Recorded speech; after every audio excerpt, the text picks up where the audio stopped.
Okay guys, this is day 2.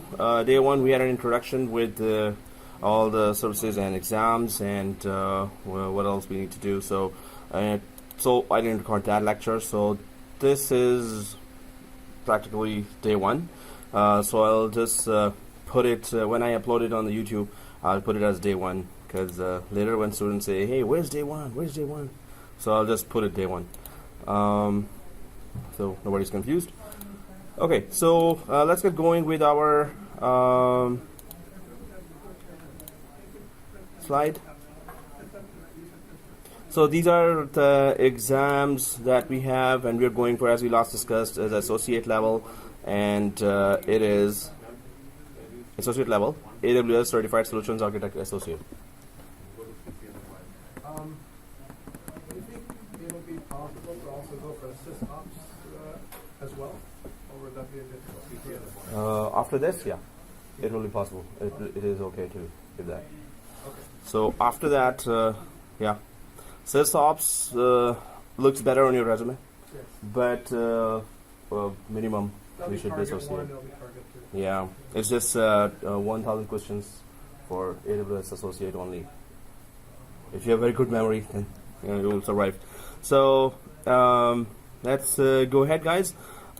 We talked about that. We talked about those regions. Let's just go ahead a little and let's get introduction to services, and let's go inside our AWS environment and try to do some basic configuration. I hope everyone was able to communicate with me. If anyone was not able to, this is my email and my number, or in the break you can just take this information, so I could add you to the Google group and to today's YouTube and all YouTube videos of the class. The videos are available for those who show up in the class. And if you are unable to show up in the class, come on some Saturday, just let me know the reason. If there's no reason and you're also not there, the video, I will not be adding your Gmail to that video, right? So you won't be able to watch that video. So it is for those who are coming to the class or have a legit reason to, or have a reason to not come. Okay, let's go ahead. And what we did on day 1, we discussed about cloud in general. We talked about AWS Cloud, about certification path, about Azure Cloud, then, and create a 1-year free tier account in AWS Cloud. I hope this is done. So who doesn't have a 1-year account, AWS account on AWS, of course. Who doesn't have an account there right now, free account? You could raise hand like this, you know. Right hand. Okay. Don't be shy. It's okay. So when we go there, it's just a filling up a form, and I hope you brought your credit card. Thank you very much. Yep. No, I'm not asking for me, but you have to create that account there. So if you Google it, are you logged into? What's the password? So guys, what's the class password for Cloud 123. Cloud 123 small case? Okay. No, that's admin. Yeah, go to AWS. Okay, so now what we need to do on day 2, which is actually day 1. Let's create in terms of videos, it's day 1. So let's create a billing alert. So we're going to go inside, we're going to create a billing alert. This is very important for the production environment as well, that when the bills are arriving, you need to be alerted about those. So that's where you have to be having those stats there, and it's a very smart way of letting you know from AWS that exactly which service is there, what portion of that service being used is being billed, and you may have other services that you are not still being billed for. So this is not going to happen in your free tier, of course. It's a free tier AWS account, right? So billing will happen when you are in the company and you have purchased those services. But we need to still create that billing alert here as well. Also keep in mind that whatever charges, whatever you are charged for in this course will be reimbursed honestly by AWS. So this has been happening in previous courses. So somebody was charged 50 cents, 80 cents, or 100 cents. Yeah. Okay. So $4, $5, $10, they reimburse right away. All you need to do is email them. Hey, I was using the free tier. and I was just checking the services, but I was built for that. So they are, it's very astonishing that they return right away, no questions asked. So don't be afraid of doing the labs, right? We are here to learn, right? So Bill, you will be charged for some, right? So suppose we create a virtual machine and the virtual machine is not even running. You just shut down the virtual machine. You will still be charged for that. Why? You shut down the virtual machine on AWS. Why would you be charged on that? You're not using the virtual machine, right? So you're not using their memory processor, but you're still using one thing. Storage. You're using their disks. So you'll be charged for that, even if the machine is down, shut down. So how to come out of that? Delete the virtual machine. Is that included in the process? In production environment, we have to pay that. Here, we will do the labs. At the end of the class, at 2 o'clock, we will delete everything we created. So when we delete the VM, does it delete storage as well or no? Yeah, it deletes the storage as well. So VM will be using its virtual disk and that virtual disk has to be in some of their physical storage, right? Yeah. So when we remove every VM file, their storage will not be used. The first instance we explained, sometimes we get charged. Yes. Because Mm-hmm. CPU gone, memory gone, storage stays. In Yeah. what situation we stay like that? Yeah, so that is, even if you're shut down and you're thinking that, Shut down. Oh, yeah, in the shutdown state, delete. Okay. yeah. So if you're shut down, yeah, there are charges. And that's like, we need to avoid that. I hope everybody's coming by now to this seat. Basically, whoa, it's too hot. Okay, and I tripped a wire. Okay, that was a mess. Whew, that was, okay. And, okay. Yeah. I took off the jacket too soon. You were there, right? Last time? Well, anyway, that guy didn't show up, so. Grab your seats and just put your names on the seats or bring some stickers. Just kidding. No. It's okay. So, billing, very important, but don't worry about the labs. We're going to be doing some long labs, some tough labs as well. On premises, we're connecting to cloud. So in that case, of course, there will be warnings. Oh, you will be charged. There will be warnings. You are using out of the free tier, which you should be using. You're going out of that.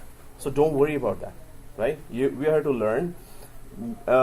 Before I used to prepare students. Hey, be ready to spend $10 per month.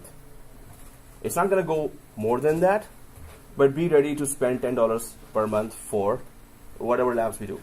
But in previous courses, students asked them back and they were all reimbursed immediately. So now, be ready to just reimburse, right? Be ready to just put that email, hey, I need back, and they will just reimburse.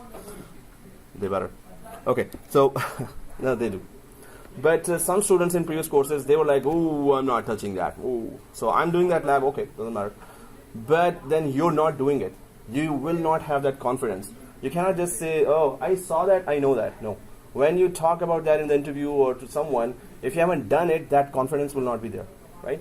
So you can try it with anything. So you have to go through the labs. You should go through the labs. You're here to learn because you will have to do it in the production environment when they ask you to do it. At that time, you will be kind of lacking that confidence because you haven't done it before. You just saw it happening, right? So do the labs with me. That's the most recommended thing.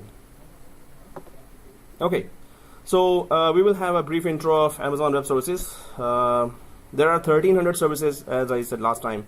So we're going to go for exam objectives related services there. Otherwise, we could keep on doing that for the whole course. This service does that. This service does this. So let's create EC2 machines and connect to them. Everyone may have created some kind of virtual machine in your environment. VMware, Hyper-V, or side being created. Okay, so EC2 is just a virtual machine of AWS. So it is called virtual machine by Hyper-V in Hyper-V environment, and same virtual machine in VMware environment, and EC2 is a virtual machine in AWS environment as well. So AWS calls it EC2. So when I say create EC2, two EC2s I need. Okay, I won't say that. I will just say create virtual machines. But if there are two EC2s, this means you have two virtual machines there, right? Elastic Cloud Computing. But we're going to go to the introduction of all the weird names that they use there, and they are very creative in names. Well, it's very strange names. Okay, but we need to know what is the service they're offering behind that name. So let's configure basic security on AWS. Let's create a basic S3 bucket. There is when we say bucket, this is just a folder. This is just a storage folder, right? A container. And that S3 bucket we're going to be creating. There are lots of services related to that container or the folder. If anyone has used Dropbox or Google Drive, whatever you do there, that's what it does here. But professionally, you can use it to have websites, static website hosted and cross-region replication. There are lots of services there. We're going to go through those services, and you're going to see that that's a really good storage services offering service. Wow, how do I say that? Okay, so billing alarm. Well, we're going to create that. Don't worry. I'm going to come back to that. So AWS named as a leader in the infrastructure as a service, IaaS. Infrastructure as a service. So you as system administrators, if you were already handling data centers, it's a virtual data center. But if you were not handling data centers, now we will do that. We're going to handle the AWS data center, right? Which involves virtual machines, storage, networking, right? So, and of course, memory, CPU comes with that. So you're going to be still handling a data center, but it's a virtual data center now. So, well, you know, Microsoft is really coming very near to that in the leaders area, but still it's falling behind a little with Amazon because it's Azure Cloud also works the same. Now we're going to do all the labs, so we're going to do the labs of Azure as well. You're going to be easily comparing that. Oh, okay, this is that there, and that's how it works. Wow, cool. Okay, so let's go ahead. Advantages of cloud global in minutes. So that's where, you know, we talked about last time as well, that global in minutes, you can have your data center up and running in minutes actually. And we're going to be creating our subnets there. We're going to be creating our virtual machines there. Variable versus capital expense. This is just for stats talk. That how much of your money would be actually used, and you can just always delete those machines. Economies of scale, you can scale to whatever level you want, how many virtual machines you want, 1,000 virtual machines, 2,000, 10,000 virtual machines.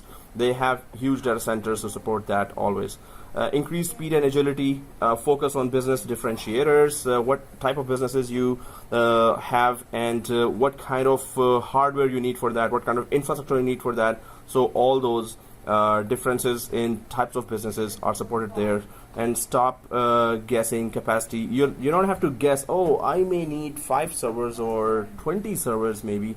So you will be able to actually plan the whole thing on AWS when you are going for, okay, how big network I need, how many subnets I need, how many virtual machines I need, how much storage I need. Everything will be charged, right? So it's nothing is free there, right? So everything will be charged. But it's comparing your usage of the AWS cloud with your own data center. Suppose your company, you're the CEO of the company, you're the senior manager, director of the company, and you are responsible for actually looking around those charges. So definitely the property rent and the raised floor and the racks and the electricity and the security, UPS, uninterrupted power supply. So all this gathers up to a large amount of money per month going. Compared to that, when you're using somebody else's data center, it's much, much cheaper. So all that is in front of you. That's why companies are going crazily for that, and that's why cloud is really coming to every company. So what are regions and availability zones? We talked about that, so I'm just gonna go a little faster now. But it's always a good thing to repeat those. The AWS cloud infrastructure is built around regions and availability zones. So each region has multiple isolated locations known as availability zone, right? So each region is completely independent. So it's not depending on other regions, but you have AZs or availability zones in each region, and they are isolated locations or multiple isolated locations. So Toronto, Mississauga, Vaughan, they would have availability zones for one region here. So it's nearby cities will have huge data centers. So if one data center goes down, or it's not about going down as well. There's Toronto and Mississauga data center, suppose, in an availability zone. So normally when you create a virtual machine or when you create a disk there, so they are highly available across data centers. So at once, your virtual machine there's a replica in the nearby data center as well. So in case you have a data center level loss, you still get to secure, they still get to secure your machine. They will be offering some kind of high availability, then they'll be charging for some more advanced type of high availability. But that's where, when we compare AWS with Azure, Azure goes down, it's a bit more expensive than AWS. So basic high availability, they will charge you. Here, so we're going to be comparing when we come to high availability for when you create a virtual machine, when you create a disk there. So what responsibility of AWS is, and how much high availability they are giving for free, and how much they will start charging for, right? For what kind of high availability, yeah? Just say a word, isolated locations. What is isolated? How are they isolated? So isolated locations would be just not near any city center or any areas that could be posing as a threat for performance or for electricity loss or for traffic jams or anything. So it is isolated location that is perfect for a data center. This means, so even if suppose US government would ask that, hey, what kind of data centers you have, where they are, so can you show us your facilities before we put our government servers there? So definitely those locations should be secure from any kind of threat. So if there are city centers, even security would be a main threat there. So known as availability zones. Let's go ahead a little. So these are the areas around the globe. The AWS cloud operates 43 availability zones within 16 geographic regions around the world, and more are coming. So then US East, China, Europe, US West, Asia Pacific, Canada, AWS Gulf Cloud, South America, Europe. So these are the areas and availability zones according to the more traffic we have, the more availability zones you have. The less customers are there, the less availability zones are there, right? And I think no region in Africa? No, still not. So anyway, so we go ahead and so this is the end of our AWS course. Oh, I was gonna put that joke there, but he went already. Okay. So AWS course. Oh yeah, that was. He's gone. What? End? Okay. That's it. We go home now.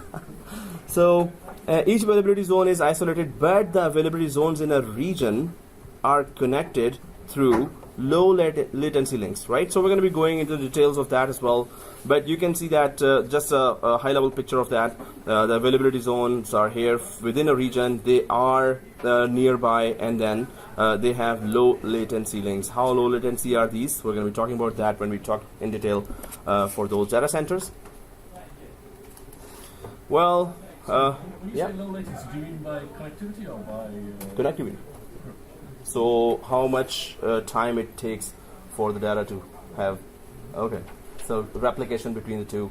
So they can live migrate, they can do a, hey, celebrities are, so. No, it's okay. You can sit in there. No, it's fine. No. Oh yeah, my jacket was here. No, it's okay, it's okay. Oh, okay, yeah. Sorry. This will happen if somebody is late, huh? So, okay guys, so there. Oh, I think I should just move ahead from this. So, Netflix rapidly deploys services across multiple AWS accounts and regions over 4,000 times a day. So again, we're going to be talking about those services that where you're putting your data in one region and you have in other regions across the globe. That's same. Suppose they put a movie up there, and that is in European region, so they want to release it in North America as well and Asia Pacific as well. So how do they put those files? Where those files are accessed? Those are called edge locations. What are the edge locations? We're going to talk about that. But how do you disperse, or how do you distribute data across the regions, and how customers connect fast? So we're going to talk about that. But Netflix rapidly deploys services across multiple AWS accounts and regions over 4,000 times a day. So we're going to talk about that, of course, but we're just saying that over high level that their Netflix also does that. And how does it distribute its data? So we're going to go for that. Okay. First of all, when we log into, I hope everyone has an account there. When we log into our account, there is all those regions that will show up, and you will be connected to the nearest one, right? So you can connect to any other region if you want. It's just that automatically we are in Toronto, so it will be North Virginia or Ohio. You will be connecting to any of those two. But if you see in the map, these are the nearest to us, right? So we will be now logging into our AWS, and we can check directly beside your name. Directly you will be checking that which region are you connected to. If you do connect to some other region that is further away from you, of course, whatever services you're using there, you will be charged more for that, and it is going to be slower. So if you are going for terabyte of data there, or huge data transfer from your region to that region, so definitely that's going to take a little longer time than if you were doing that or using those services to nearest of your region, right? So okay, let's go ahead and let's log into AWS. And no, not Citrix, AWS. Okay, so are we inside the AWS already? Or so let's just go to sign into console. Now we're gonna enable multi-factor authentication and everything. So right now it's whatever you have account created there. So let's log into that. I'll just magnify that. So sign in, and then try to let's get familiarized with our environment here. Now it will be a little different. My interface will be a little different from your because I have used some services here, but you haven't used any yet. So you should not be seeing this when you do open your console. But on the right side, what I want you to see is that, can you tell me what region are you connected to? All? We have global. Global. No, so when you go inside the IAM, which is the accounts area where you create accounts, so it will be global, it will have no region. Why? Because when you create a user account, it can be for all regions, right? But when we immediately log in to this account, so I just want you to go to the right side, or don't use any services. You're inside actually IAM or the accounts services. So that's where it will go global.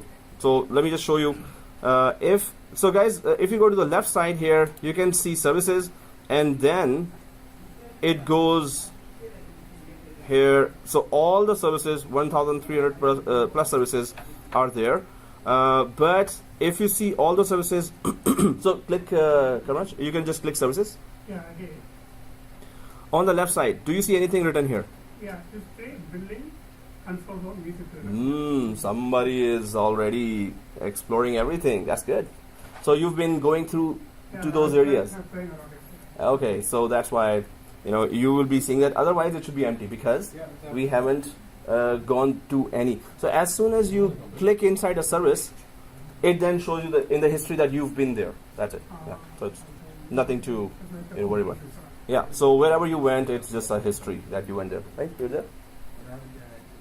Okay. So yeah, the Wi-Fi password is ABCD123 ABC. All right. Thanks. So ABCD small. What's that society? Yeah, it's CCNA voice. CCNA voice.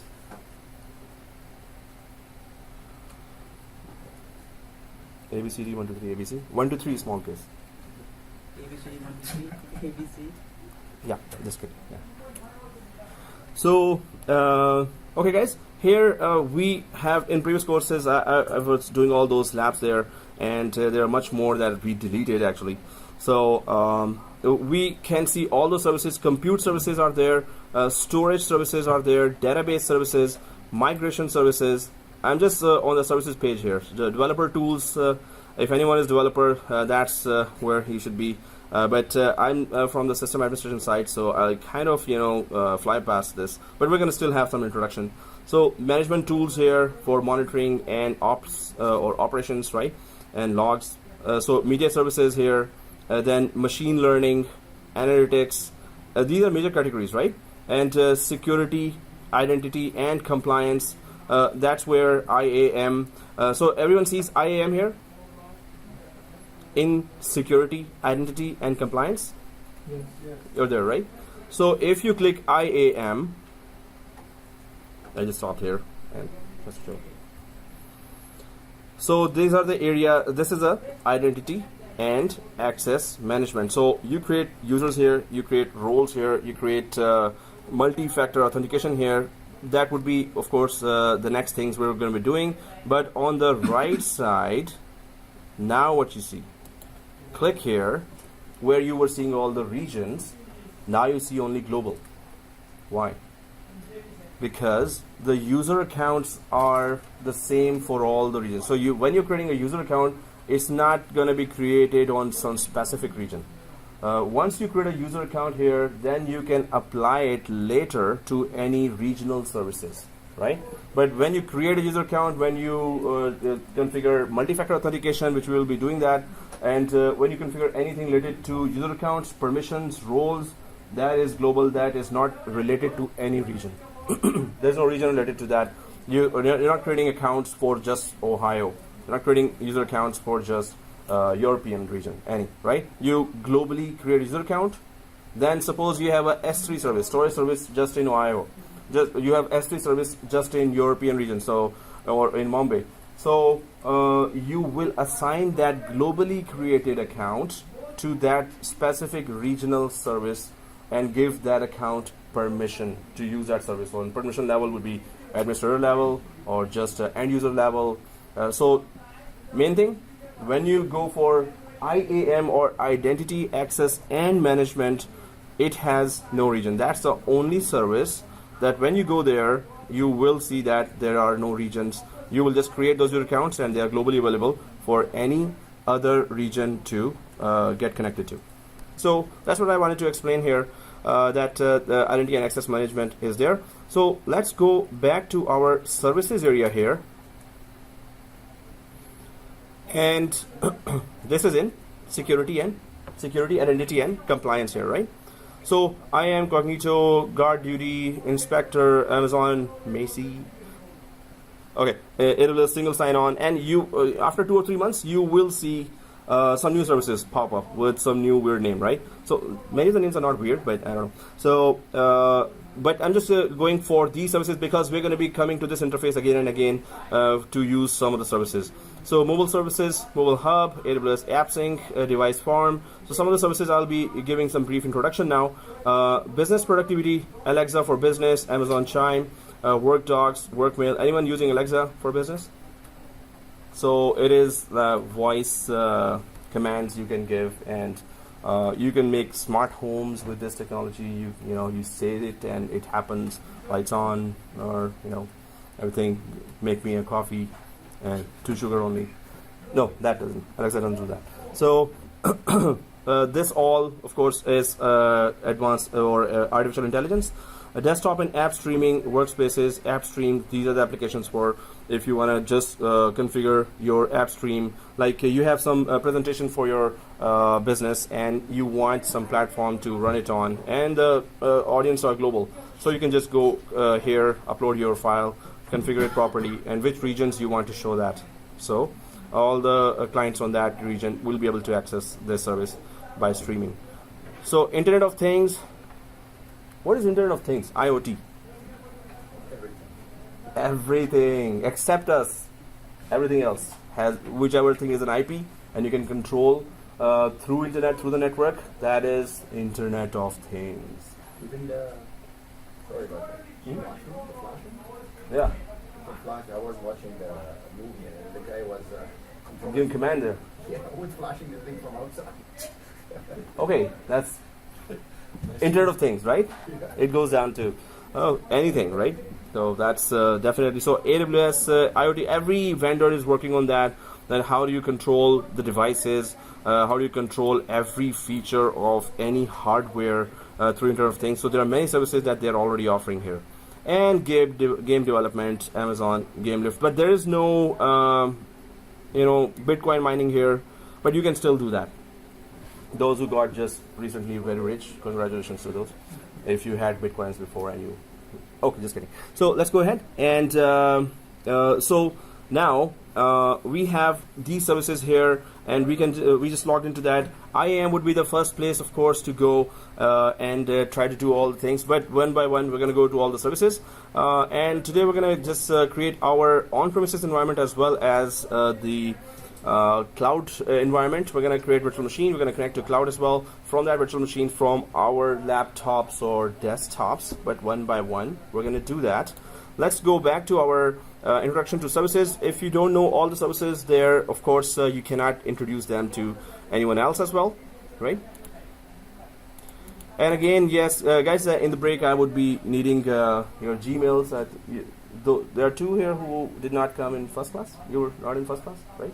Or you were in first class? Yeah, so, and you were not. Yeah. You sent me a email already? Okay, cool. So I will just need your Gmail later. Okay, guys, here, just going to go ahead a little. We need to know the services because those services will be relating to comparing with Azure as well. And what's the big deal with these services? Why are companies really going after those services? And of course, for cost is the first thing, but they better work as well because businesses cannot afford to lose productivity and speed and security. So then there is AWS command line interface. AWS command line interface is a unified tool used to manage AWS cloud services. So with just one tool to download and configure, you can control multiple services from the command line and automate them through scripts. So just like any typical virtual environment, VMware has its Power CLI, Hyper-V has its PowerShell commandlets there. So it has Citrix also has its command line. So AWS, of course, and Azure will have their command lines as well. So we're gonna be, of course, going through that as well. Yep. In specific, so JSON and others. Yeah, there are scripting languages there, but you can use PowerShell as well. But the PowerShell type of language script there as well. So I'm going to showing you. I'm going to show you how to get that module up and running because the Microsoft related administrators who are so used to PowerShell can use those modules as well. So it's just a module that you can add as well. So they have support, but other languages also they support. JSON would be the one of the main languages there. But we're going to go for cloud-based as well. Yeah. I just registered. Which account is left with? Which account? Yeah. Oh, it's personal. Yeah, I did it. So it's one plan. It's Basic plan.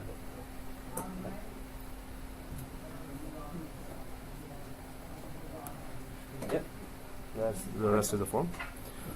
Okay, AWS Web Services, and you have these icons there, and that's a big chart of icons because there are 1,300 services. You don't have to remember those icons like for the G2 license when you have to remember those signs. So let's go ahead and try to understand those services, and I'll be asking you questions as well if you got it or not. So the services coming in the exam are networking and content delivery, and messaging, desktop and app streaming, security and identity, management tools, and storage, and databases, right? Compute, very important, AWS global infrastructure. So these would be the services that will be coming there, and we're going to be going through that. At least you have to know what do they do, what's the big deal there, why the companies would be very interested in using those, and they are using right now. The good thing is that it's not like you've did a contract with Azure, so no, you cannot go for AWS now. So just like we have different products for backup, we have different product for replication, we have different product. So many companies are actually using one service of Azure, 2 services of AWS, 3 services of Google Cloud. So if you have a bigger picture there, and some labs you have done for on-premises to cloud connectivity. So you will be in a much better position to decide which service is better than the other cloud service, right? So these are the areas that we need to, and of course these make up your data center. These are services that has to be there for the network to work. So networking and content delivery. So networking and so VPC, which is virtual private cloud. Anyone has created that already on the cloud? Anyone has gone through the VPC settings configuration? Yeah, that is already there. Yeah, anyone has themselves created a VPC? You've done that, right? So subnets creation and everything. So I was already telling you that you'll be very bored in this class, because I'll be going for basics. But that's very good. We can share the experience as well, right? So VPC, you can just create your subnets and private cloud there. And we talked about in the first class as well that you can just use your private ranges 10.0.0.1 up to 10.0.0.50 maybe in one subnet. So you can create 200 subnets, different subnets in the cloud. So you connect to the public cloud and then you go inside and create your subnets there, which will be your private cloud, which is not accessible to anyone else other than who you give access to.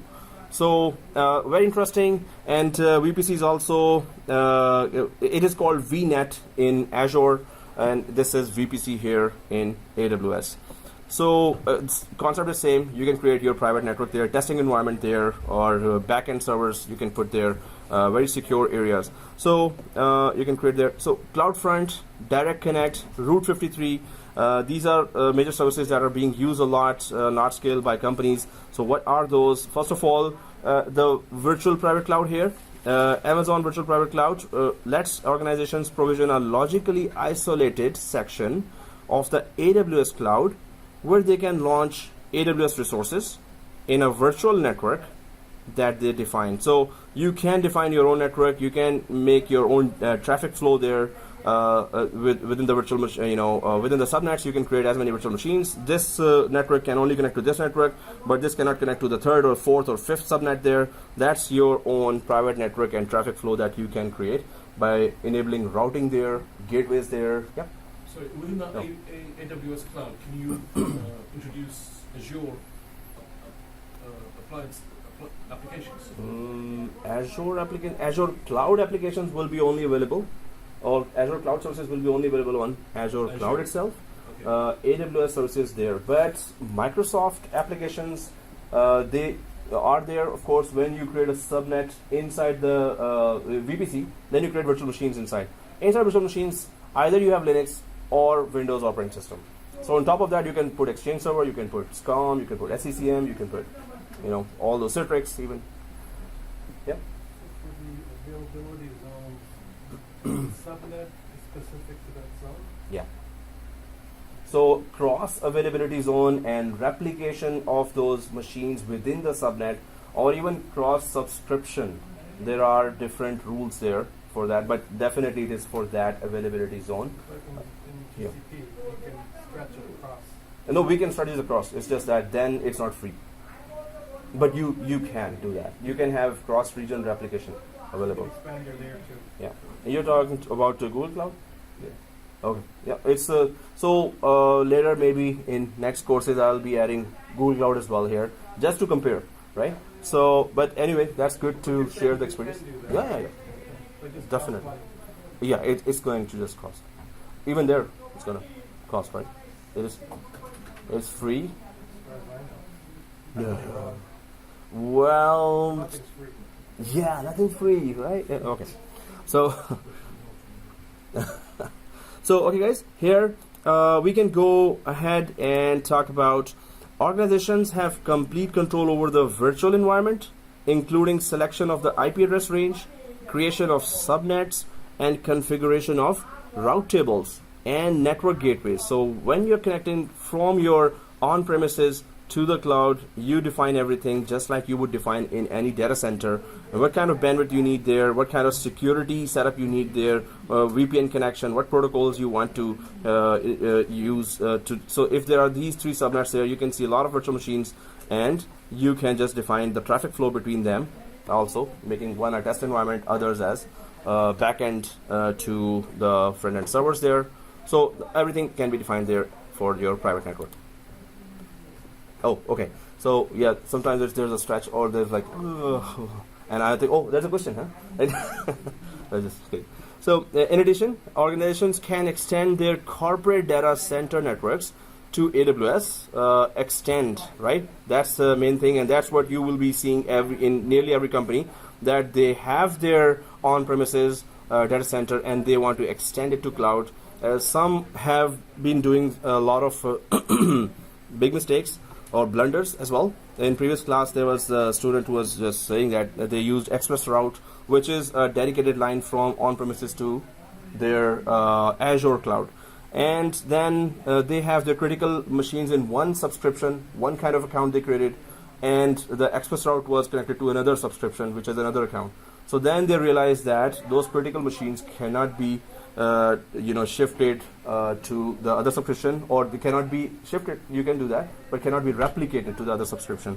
So we should plan that. We should put some test environment first. We should not just go, oh, this is Azure, this is cloud, no problem. Just have an express route. This is another service. Let's have this service as well. Let's have that service as well, and they will all integrate this one cloud. Yeah, right. So then they learn the hard way that there are some rules in the cloud as well, right? There has to be some rules everywhere. You're running a business. Why couldn't they replicate? Cross subscription, they can't. So Okay, right, okay, so that's yeah. different subscription. Different subscriptions. So you create a one account, and I need this is service, and there's a credit card connected to that. There's another account, and I need this is a service on this level, and you connect a credit card. So cross subscription, there are some rules. Right, so Replication. you can't do any kind of peering. No. You have to integrate. In Azure, Right. yes. So they have to then have a downtime, and then they can just just download that virtual machine there and then upload it to the other subscription. They can do that, or they can just copy paste to S3 storage as well. Not S3 storage. There it is, Blob. So that's a weird name for. So storage in Azure is Blob. Here it is S3, right? This is BLOB, right? Binary large object, so Blob, right? Just like Microsoft came up with Bing. What kind of name for a browser? Okay, anyway, so Bing and Blob. Okay, so let's go ahead here. In addition, organizations can extend their corporate data center networks to AWS by using hardware or software virtual private networks, VPN connections, or dedicated circuits by using AWS Direct Connect. So that is called express route there. That is called Direct Connect here, where you have a dedicated line with a lot of bandwidth coming from your data center to your cloud environment. Who Right? provide that service? Amazon? Direct Connect is from Amazon. You just buy that. Amazon will provide that. Yeah. So they must have a one service on it. So Azure has that called Express Route, and AWS have that as Direct Connect. They offer that service to anyone who you want fast dedicated connection. Yeah. So you pay this per month, and yes, you will have that kind of bandwidth. Another question is, Yeah. you only use VPN? Can you use VPLS? For now, it's VPN. We use just VPN, but there could be. We will be talking to support for that. That can be used MPLS or any other way as well. I'm sure they would be supporting that, but in documentation they don't say that. VPLS. VPLS, okay. So that would be from their side. Yeah, that you can ask for from the support. That do they support that, right? Otherwise, documentation VPN only, right? So, okay, guys, yeah. Are we talking about DI here? Disaster recovery. Yeah. So disaster recovery, as well as you can just shift your production environment there as well. So, but mainly, yes, we use it for backup, and we're going to do a lab for on-premises virtual machine as well as replicated its replica partner on the cloud. So you can have replication between the cloud and so definitely it could be disaster recovery. So you have passive machine there, but you can fail over to the cloud, and all the connections will be failing over to the cloud as well if the end users were connecting. It's not that advanced right now that you won't have a downtime and you're failing over, or we will check it that way. But the main thing is that it does work as a disaster recovery. Other than just taking backups on the cloud, the replication partners can be put up there as well. Okay. So Route 53, Amazon's DNS server. Amazon Route 53 is a highly available and scalable DNS web service, right? So it is designated or designed to give developers and businesses an extremely reliable and cost-effective way to route end users to internet applications by translating human-readable names such as example.com into the numeric IP address.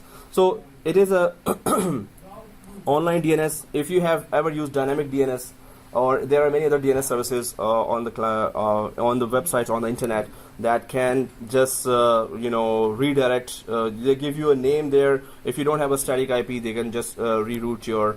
They can keep a track of what new changing IP you have or dynamic IP you have, and then they can just give you one name, and all the clients can connect to that. But that's Route 53.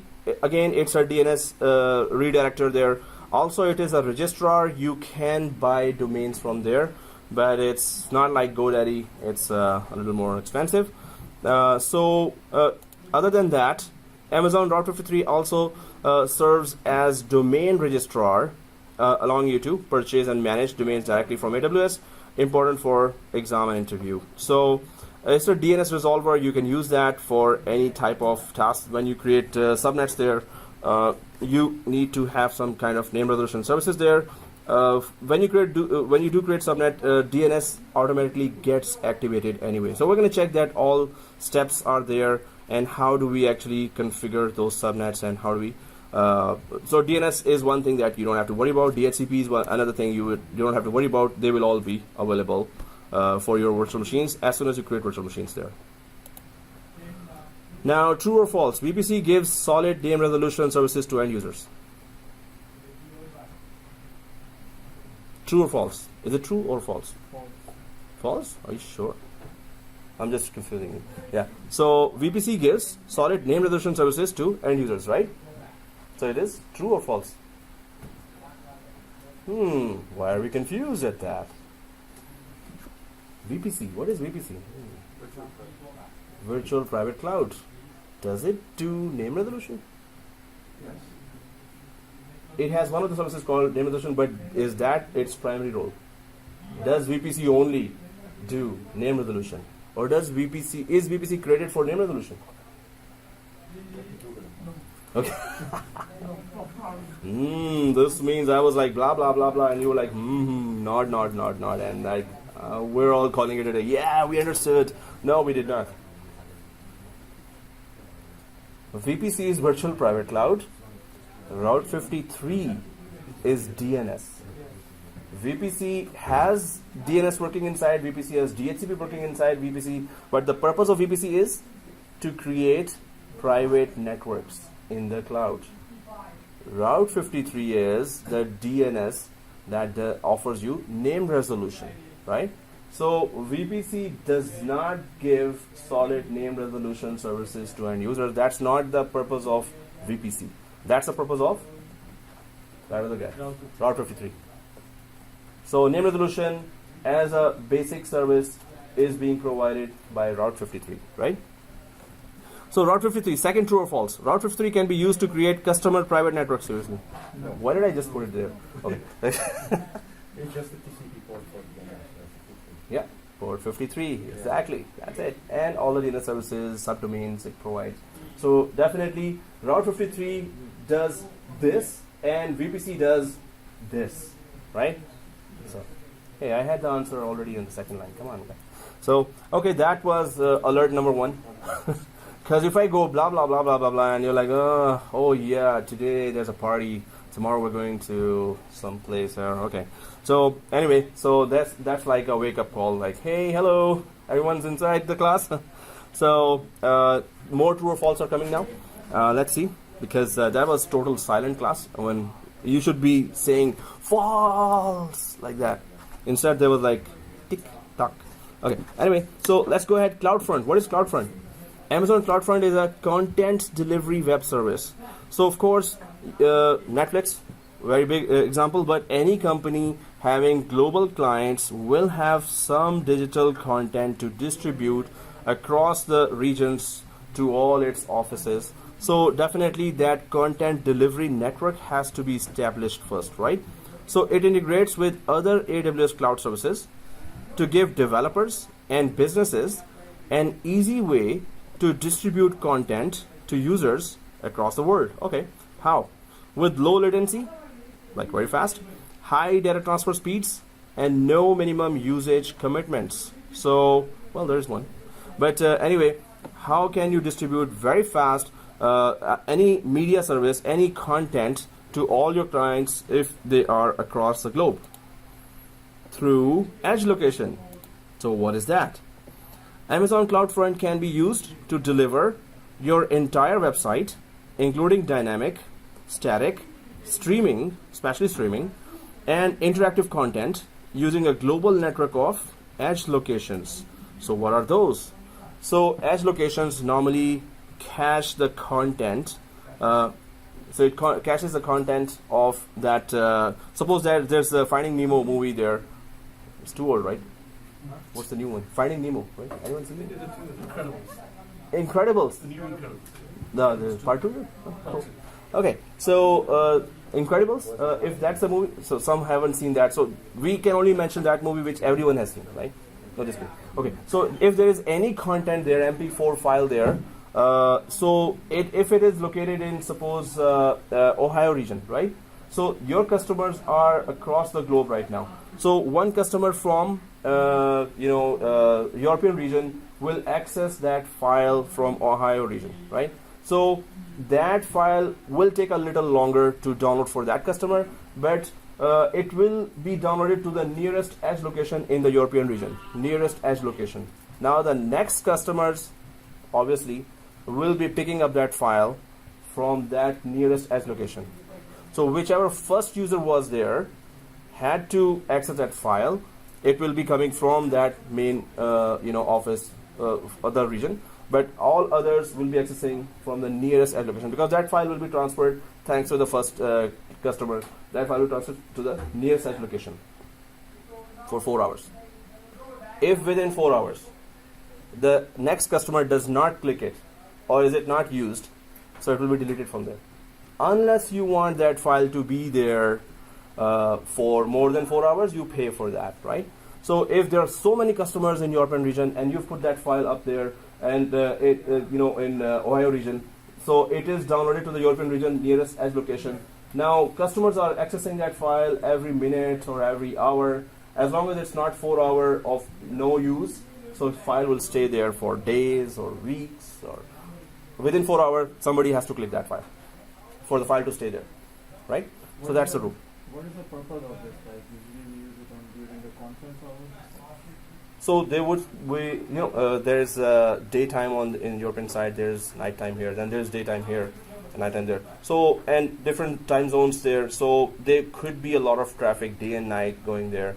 But AWS cannot guarantee that, hey, whatever file you offer on edge location, we don't have an unlimited storage there, right? There could be millions of files there, right? So they just say, okay, we're offering this service to you, and this is kind of free that you have edge location. You must buy the main service there, S3 storage, but then edge locations will be available free for 4 hours of usage. After that, they're going to delete that. If you don't need that file, why should they keep it, right? But if it is frequently used, yes, they're offering that service to everyone, to the nearest edge locations, right? Yeah. So by enabling CDN, is there any benefit other than performance, like cost? Does the cost get reduced? So it is free for 4 hours. After that, it's going to be charged. So S3 charges will be there. Suppose you put a terabyte of data there on S3. So S3 has their charge. So frequently used files, infrequently used files, and archive files. There are 3 levels there as well. So if you keep those files on the main storage, it's different costs there. When you enable This CDN, one? it Yeah. reduces? It will no, it doesn't reduce that. the cost is there on the other side where the central file is located, where the actual source of the file is. But distribution network, when you enable that, enabling that does have some charges as well. Enabling the, oh, you want to use CDN? Yes, actually, I don't want to keep that data there. I want to keep the data there, but I want it to be distributed now to this region, this region, this region, this region. So as soon as you enable the CDN, yes, there are charges there as well. Within those charges, edge location usage is covered as well. So we're going to do that lab. We're going to go through and check the services, and it's going to start giving you this is a charge for this, and if you go for that region, connection to this region, so there will be charges there. So connecting from the source region to any other destination regions, there will be charges, and edge location cost comes within those charges. It doesn't minimize my cost in any way, right? If I enable CDN, it actually No. increases cost. CDN is content delivery, so Right. you want to distribute this, these files. That's a separate charge. You want to just keep those files. That's a separate charge. So distributing will be obviously more than just keeping the files there. Right. So definitely we're gonna go through that lab. We're gonna check that. But edge location, we get the idea that every region has edge locations there. In fact, I'm just going to go ahead here. Requests for content are automatically routed to the nearest edge location. So content is delivered with the best possible performance to end users around the globe, right? So nearest edge location, it will be downloaded, and after that, all the users of that region will be accessing that file very fast, right? So edge locations are CDN endpoints for CloudFront, right? So their endpoints, that's where the users get their data from, right? So edge locations are basically used to cache media contents nearest to the end users. So it will just cache that or locally save that, and then you get that content much faster. There are many more edge locations than regions there. For now, there are 66 around the globe and increasing. Yeah. Mm-hmm. So the S3 bucket, right? Does it have a location or is it? No, S3 bucket has location. So you can have S3 bucket in Ohio, in European region, in Asia Pacific.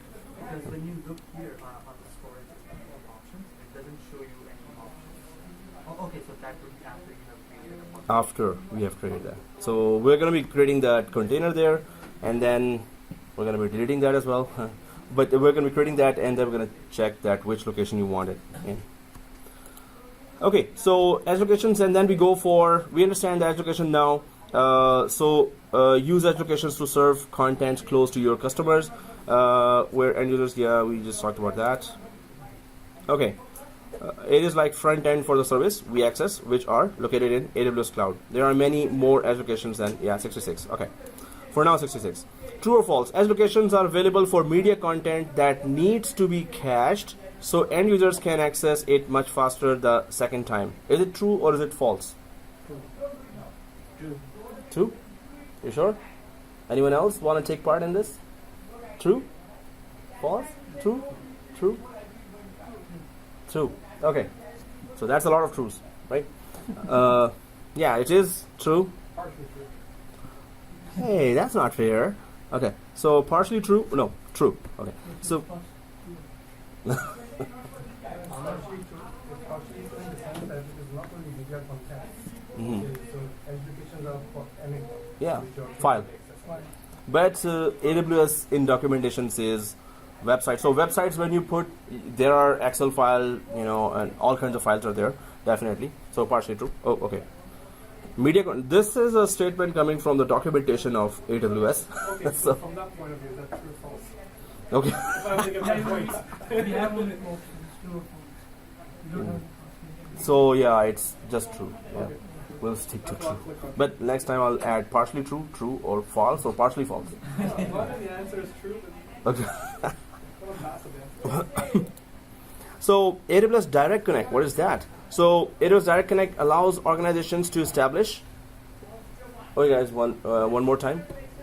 Are you disturbed with the sound? Are you distracted with the sound? Now that you bring it up. Two classes at the same time. Yeah. So you try to understand whatever he's teaching and try to understand this one as well. he's more. Oh, last week he was like much more. Maybe you're not being passionate enough. Okay, guys. So let's talk about AWS Direct Connect. Louder. Oh no. Okay.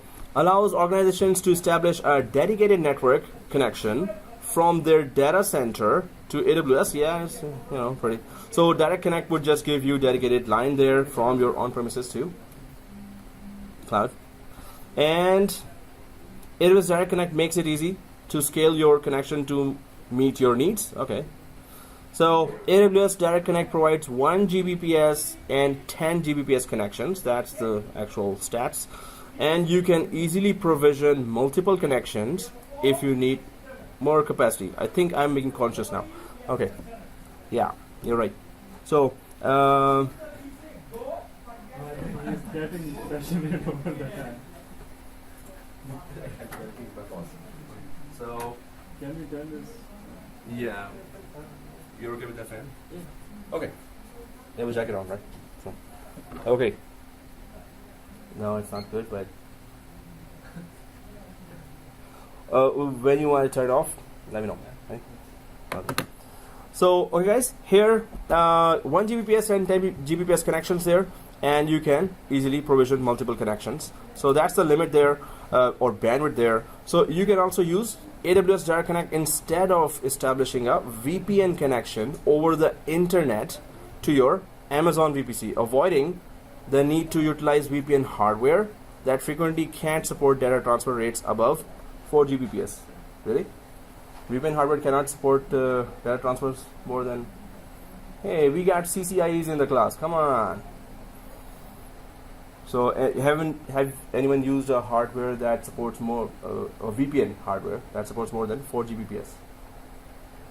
Or we'll just Google that. Okay. So, guys, but that's something that by now maybe not true. When I was in Vodafone, they were using. More than 4 Gbps VPN hardware. 10 Gbps for VPN hardware. 10 access to yes. Yeah, this is I think very old document from somewhere. I don't know where I got. Oh no, I know where I got it. It's called 10x.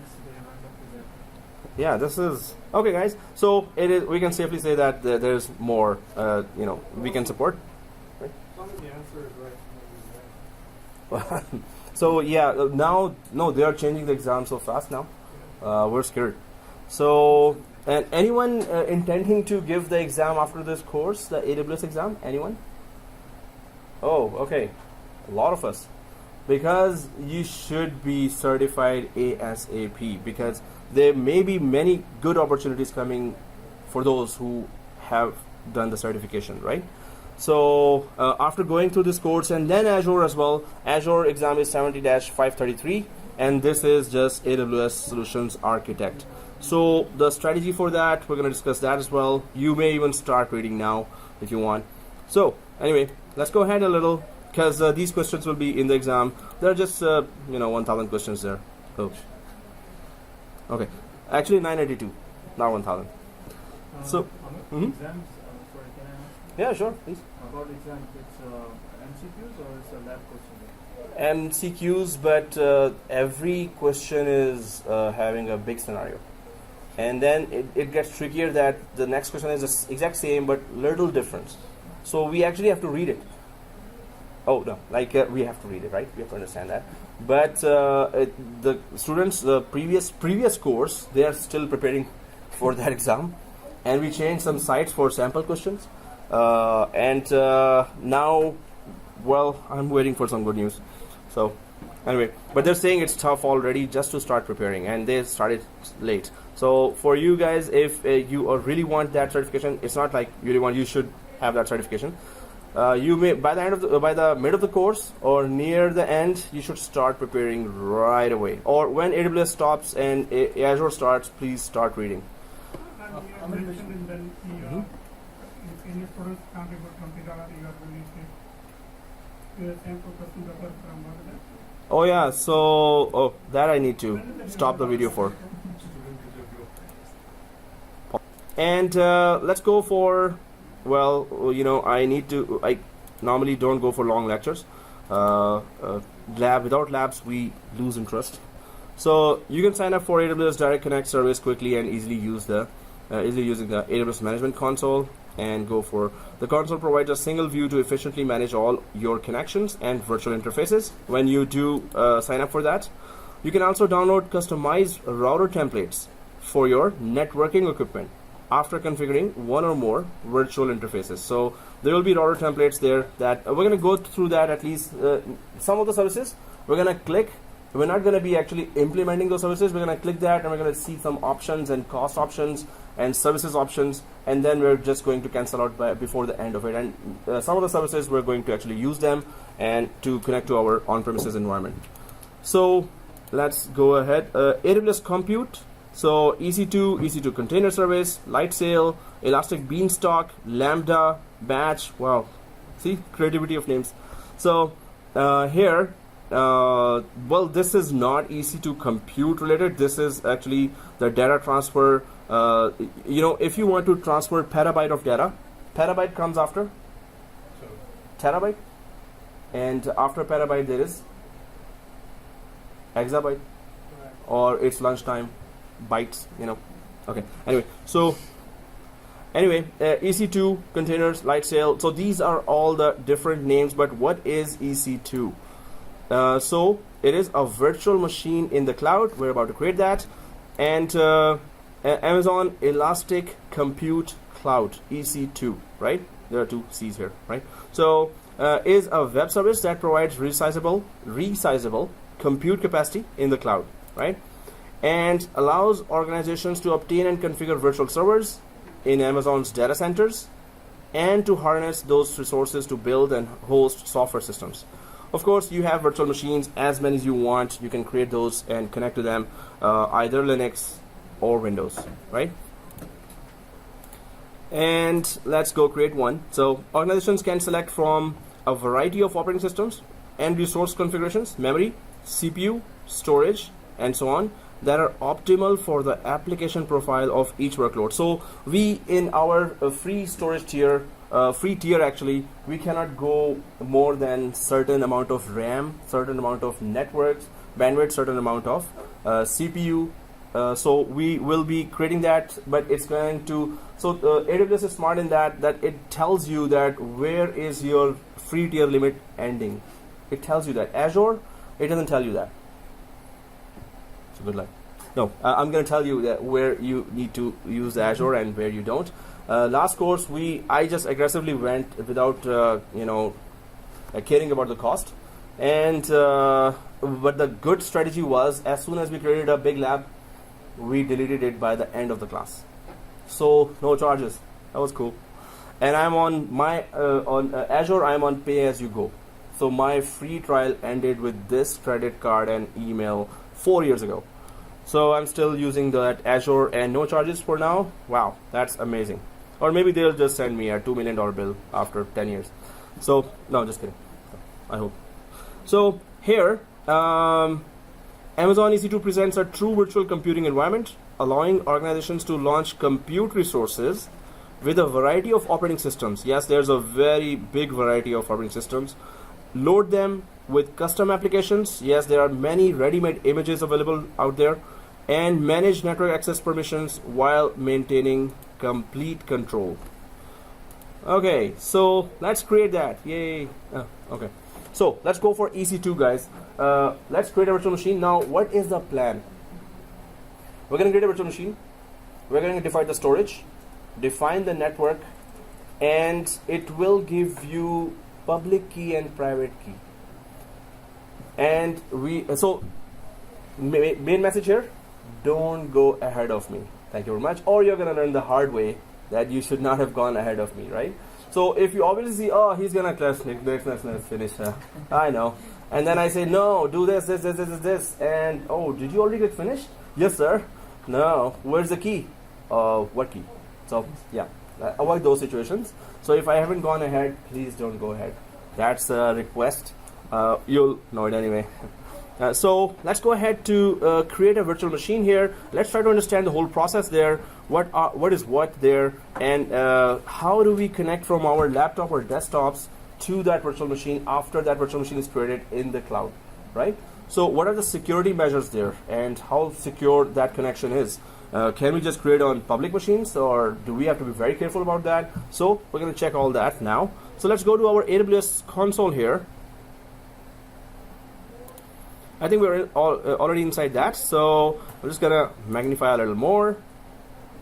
And let me know if, it's not clear. I think it's clear for everyone. Yeah. So you can see in the services, if you're not there, just on the left side top, just click services, and then go to first thing is compute, and first thing is EC2 here, right?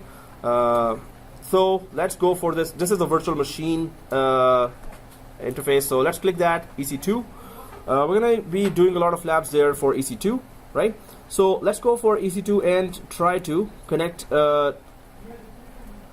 Now we have here launch instance, create instance, and then there is a instances interface here, right? So let's click instances here on the left side. Everyone there? Instances on the left side, right? Okay. Are you inside? I got a Oh, notification already. So if so, again, I'm just going to go to services. If anyone is following, anyone who is falling behind, so services, then go to EC2 like this, and then services is always there, right? Up there. Yeah. It just says the service sign up is almost complete. Oh. Service sign up is almost complete. Like 1 year is already done so far. No, just kidding. So, so it says that, and when you go to instances, okay, let me just check that. But if you go to instances, guys, so stay there, and I'll check. So 2 students are having some issues there. So I'm just going to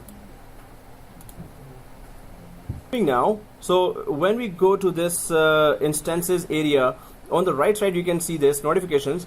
We are transitioning resource IDs to a longer format. AWS is transitioning resource IDs to a longer format. The old format is a resource identifier followed by an 8-character string, and the new format is a resource identifier. You know, in Windows we have SID or GUID. So SIDs are there, security identifiers. So here also they have identifiers for their resources, and one resource is what we are about to create is a virtual machine. So that virtual machine would there were some less numbered IDs. Now they're just going for 17 character instead of 8 character ID. So you have until July 2018 to opt in to the longer format. If you do not take any action, you will be opted in automatically in July 2018 when all new resource IDs will be created with the longer format. Until the deadline, you can opt in. So they're saying existing resources will be unaffected. That's the main thing we want to know. That okay, you're giving some security ID to all the resources to uniquely or identify them. So if you're making it longer, okay, does it affect our operations? So they're saying it does not. But they're just saying that resource IDs, if you were using that for any services, it will be longer now. So older resource IDs will no longer be functioning. That's what it's saying. So as long as the identifying the resources uniquely with some alphanumeric address, it will be 17 characters from now on. That's what it's saying. So we don't have to worry about that. And if you had some infrastructure there already, and you were using the resource IDs to identify yourself as well from some enterprise applications or software, so they're just changing that. So it will affect if you were using those IDs for any other purpose, for your own application identification and connection with the resources. So anyway, we don't have to worry about that. It's just an announcement here. Any help me? So you can just fix the credit card info. Okay. So okay guys, here launch instance. Let's just quickly do that. It's a very easy thing to do, like just creating a virtual machine. So when you click launch instance here, you should be seeing that on the left side, quick start, then there is my AMIs, Amazon machine images, then there is AWS marketplace that have a lot of images and a lot of customized applications installed in various operating systems. Appliances are there that you can buy, and you can just use the hardware of Amazon. So, and then there is free tier only. So if we click free tier only. Now we can just check that there's Amazon Linux, SUSE Linux, Red Hat, and then Windows, and it goes on, right? That's a lot. I wish Azure was that generous. Anyway, so their least expensive machine, their least expensive, we can say, or the cheapest machine is $18 per month. Yeah. So we're gonna create that machine. Yay! No, actually, if you delete that machine after 4 hours or 5 hours, or you don't use that a lot, it's not gonna accumulate any charges. If they do, so before Azure start, I'm gonna tell you stuff. For AWS, it's different now. So let's not be confused with that. Azure AWS is really generous. Okay, guys. So if you see all these machines here, let's go for that. Down here too, Microsoft Windows Server 2016 base. This one, right? So this is Microsoft Server 2016 base. So first, what we did was we went for the left side free tier only. I selected that. Then second thing is it's the 7th or 8th machine, that is this 2016 base. If you go to the right side, you can see the select button here. Everyone sees that, right? Yeah. So click select, and then it can now it is showing you all that hardware that you need if you want, suppose for Exchange Server, for SQL Server, for any other big enterprise application. So T2 Micro, of course, is having that kind of hardware. So vCPU is one, memory is one, EBS, which is the hard disk, is the EBS only and without that encryption. IPv6 is supported for everyone.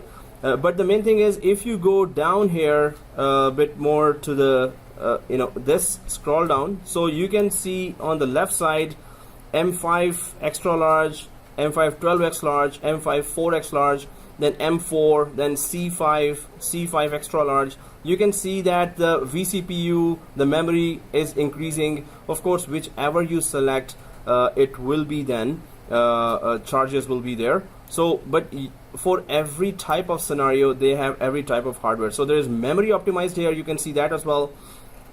There is general purpose. So I'm just scrolling up there. I don't know why it's not. So GPU compute. Can you give me an example of GPU compute? What is GPU? So the best example nowadays would be for GPU compute? Bitcoin, yes. So, and I didn't see that many GPU compute, but after that $20,000 for one Bitcoin, now I'm seeing a lot of GPU compute because people are going crazy now, and they are all behind that after that currency. It crashed, but people are still, they're expecting it to rise once again. So, okay guys, but that's amazing that they respond to business so soon. Okay, let's go way up there. So we understand that, okay, these virtual machines, T2, extra large, they are referring to the hardware. You need more CPUs, you need more memory, you need more disks there. Yes, go ahead for extra large, or extra large double, right? Medium double. Okay. Extra large results. Coffee there. Okay. So, okay guys, we have selected that, right? General purpose T2 micro, and then we go to the right side. Low to moderate is the network performance. We're not going for performance right now, so we're just gonna, either it is review and launch, but we're gonna go next to configure instance details here, right? So let's click the configure instance details on the right bottom. Yeah, default one. So we were just looking at what type of machines are there and why there are so many types, because of the difference of hardware. So I'm just going to click back here. Oh, they just kicked me out of that. So general purpose, the one that was already selected, we're just going for that. Select, and now this one, right? So it is already selected, right? So keep it selected, and all we need to do is next, which is configure instance details. We're not going for review and launch. We're going for configure instance details. So, okay guys, once we click that, now we can see a lot of options here. A lot of options there. Number of instances, 1. Now we can launch T2 micro, 10 instances, 20 instances, 100 instances as well. But then what are you using? So 100 instances mean each instance needs its own memory, processor, and storage, networking, and maybe SSD or HDD, faster disk or slower disk, high availability for each virtual machine. So that keeps adding to the cost. But companies, when they compare with, again, they compare with their local data center costs and this, it's still cheaper, and then they can get rid of it. Suppose they need 1,000 instances now. Excuse me. means number of virtual machines? Yes, exactly. Number of virtual machines. So, right, one instance is just one virtual machine, right? So, then we have just one. Let's just launch one. And second thing is request spot instances. Okay, now we're going to talk about, not now, but we'll be later talking about the types of instances there. So, this is where you do auction for the instances and you bid a price for the instances, but we're going to go in detail what are spot instances anyway, and they are much cheaper for a lesser amount of time, but we're not going to click that, right? So then there is network, and there is VPC already created for us when you create a new subscription. It is a free tier and it is created this way, right? So we can just work inside that, but we can create a new VPC that we will be doing later. So then subnet, no preference, default subnet in any availability zone right now, it's okay, or we can create a new subnet as well. Again, we're going to do that later. VPC and subnet, we're not touching anything right now. Auto-assign public IP, yes. Why public IP? Obviously, we have to connect from here to our virtual machine in the cloud. So they will assign us a public IP, right? So auto-assign a public IP there. And domain join directory. So we don't have an active directory defined here, but we can install an active directory inside AWS and join to that domain that is in AWS, right? So it will have that authentication. So suppose this is a company account, of course they would want any virtual machine to be joined to their active directory domain either on premises or in the cloud active directory. You can create that in the cloud. That project we're going to do in Azure, especially, they are good in that. So IAM role, we didn't assign any IAM role, which is just create a new account, or we can create a role which offers some permissions. You can use that much storage, you can use that much bandwidth, you can use that much memory and processor. So that could be comprised in a role, that could be all added in a role. So we didn't assign any role, we're just creating a simple basic virtual machine right now, but then we're going to be connecting all the dots later one by one as the topics come. Shutdown behavior, when you click stop, it should shut down, right? So of course we can change that. When you click shutdown behavior, terminate, then it should shut down. So whatever you want there. And enable termination protection, protect against accidental termination, very, very important. So anyway, well, in production environment I would definitely click that, that if anyone by mistake trying to delete that, it will not delete. So monitoring, enable CloudWatch detailed monitoring. They are saying that additional charges apply. So you want monitoring enabled for this particular machine. Suppose it's a critical machine, so you may want to do that, right? Additional charges will apply. When you go for additional charges, it's 0.0072 cents per hour. So that's like companies first get afraid that, oh, additional charges, what charges are there? When they see the cents there, and like in one day they're charging us $1 or even less than that. So some companies are doing that. Previous course, one student was saying that we have 15 virtual machines in our Azure, and we just use them from 8 to 2, and then we program them to automatically shut down at 2 or 8 to 4 sometimes. So they're just using that. So the bill is negligible, but then now they're slowly putting critical machines there one by one, because they were first testing for 6 months or 1 year. Yeah, exactly, you're right, definitely. So tenancy here, shared, run a shared hardware. Now you can select a dedicated hardware for you that will give you good IOPS there, read and write speeds there, CPU. It is dedicated server for you now. Of course, it's going to be more, charge more. But shared means, of course, whatever hardware they're offering. There are virtual machines from other companies as well. That's a managed hardware. So shared hardware, of course, we're going for that because that's a free one and cheaper. But of course, you are not going to get the performance of a dedicated one, obviously, right? So elastic GPU, yep.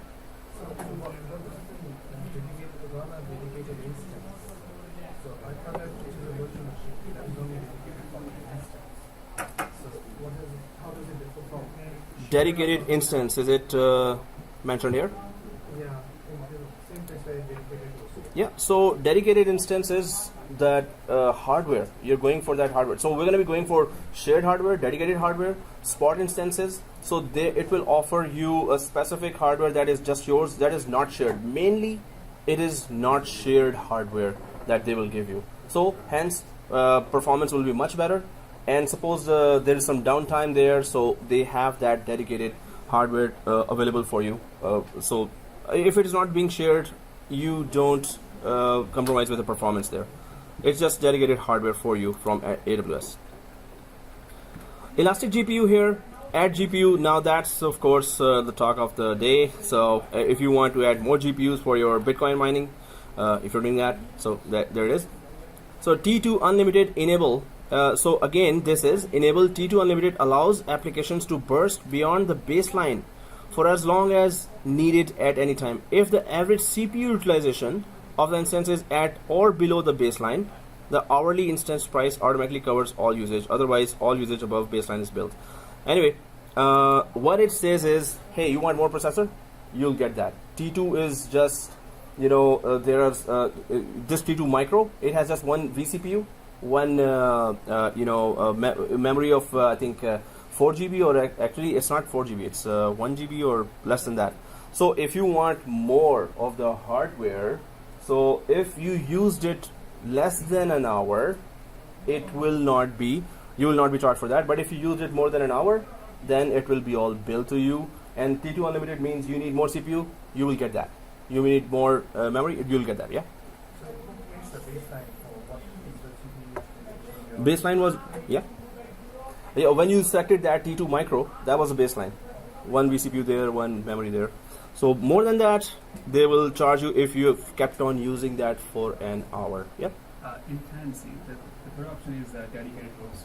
Yep. Is it something like VMware cluster? No, it's a hardware. It's just a server that is not being shared by, because ultimately they have blades there, they have rack servers there. They have a hardware that is just dedicated for you. This means the read and write will be just dedicated for you. All the performance, the bandwidth will be just for your instance available. It will not be shared by any other instance. But cluster feature, or is it highly available? That is where we're going to be talking about that. What type of instances get what type of high availability. But automatically when you create a virtual machine, its hard disk, virtual disk, it is highly available already. If they lose that hardware where your virtual disk was placed, they will have a copy of your virtual disk somewhere else as well, in another data center as well. They already guarantee that as basics. Even now, our hard disk is, if on their side hardware fails, it's their responsibility to get us back our hard disk, a virtual disk. But this is just a virtual dedicated hardware. Now this is a separate topic, and there's a what type of instances are there? Spot instances, shared instances, dedicated instances.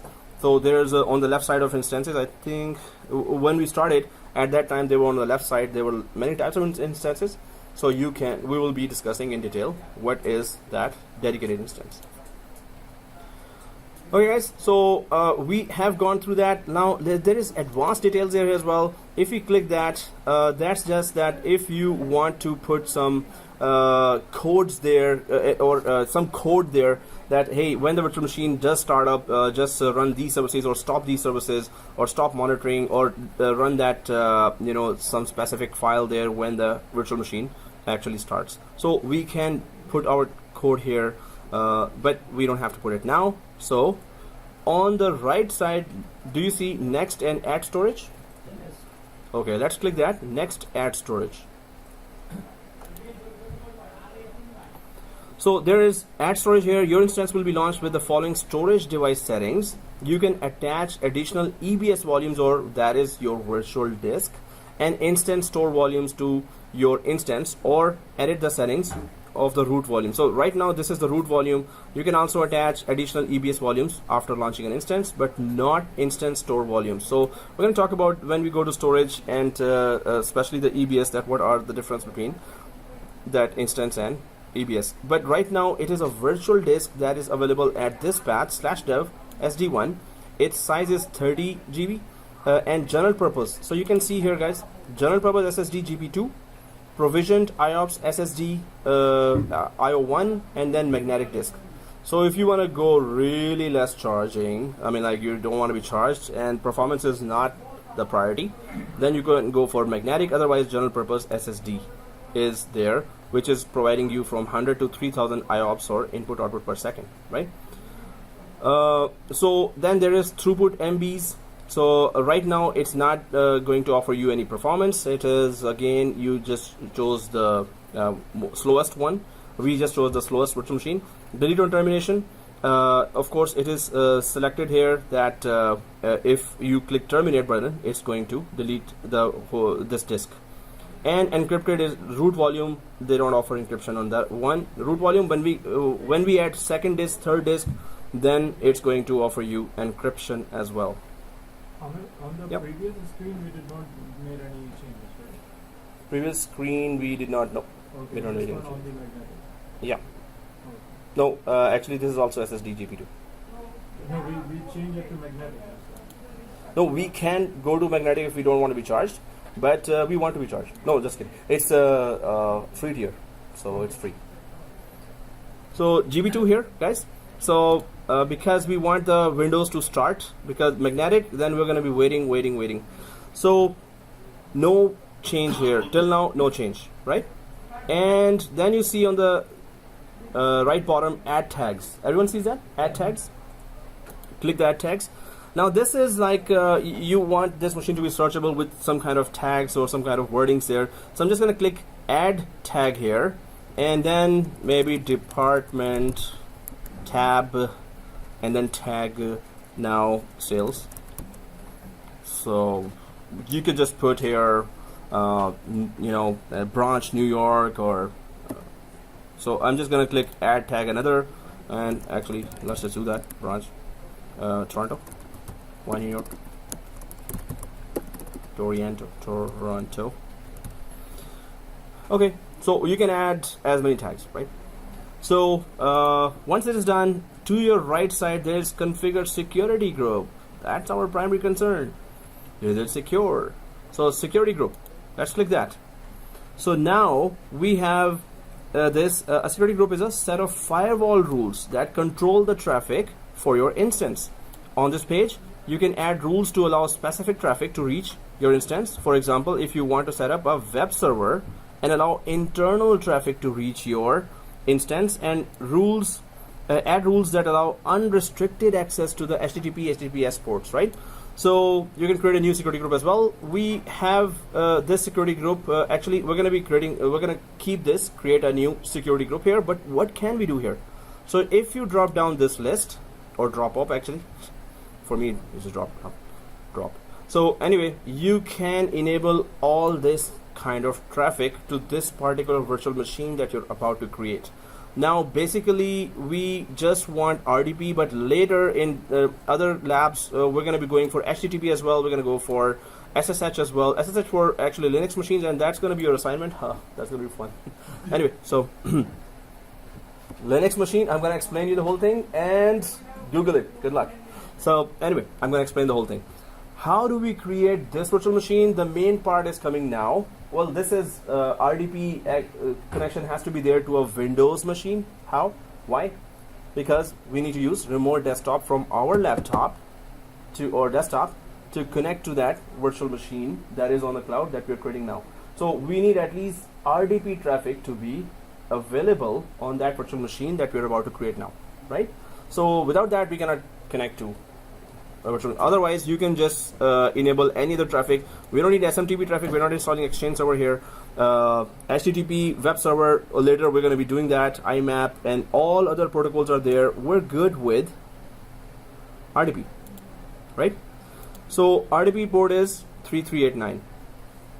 Now here you have to make sure that who is allowed to connect to this machine.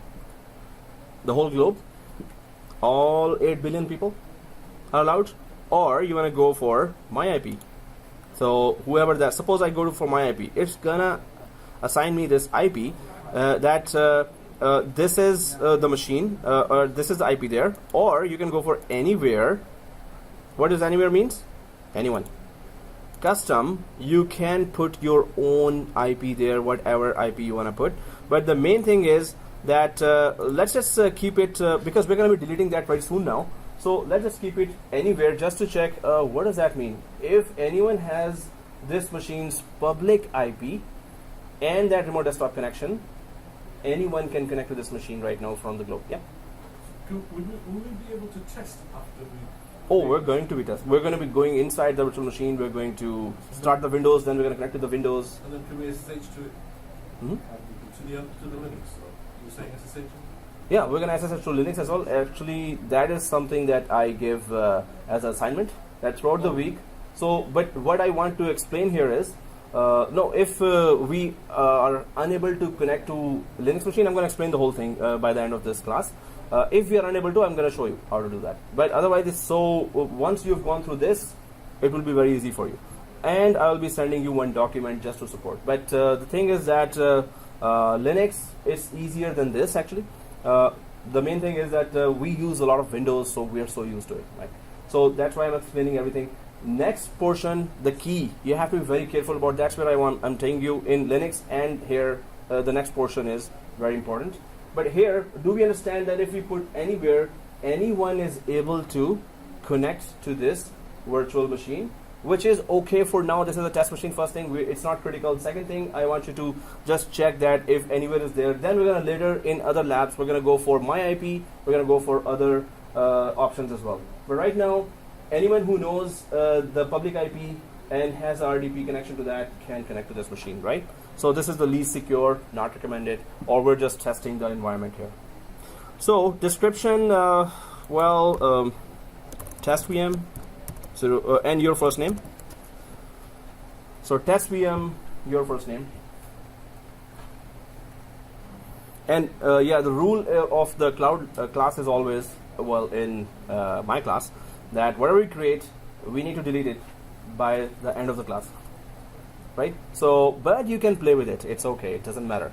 Some cents will be there. They will be charged if we don't delete it? Well, if it stays there, suppose we shut down that machine, so there will be cents accumulating there because you're using the hardware. But one machine, no charges because it is covered in the free tier.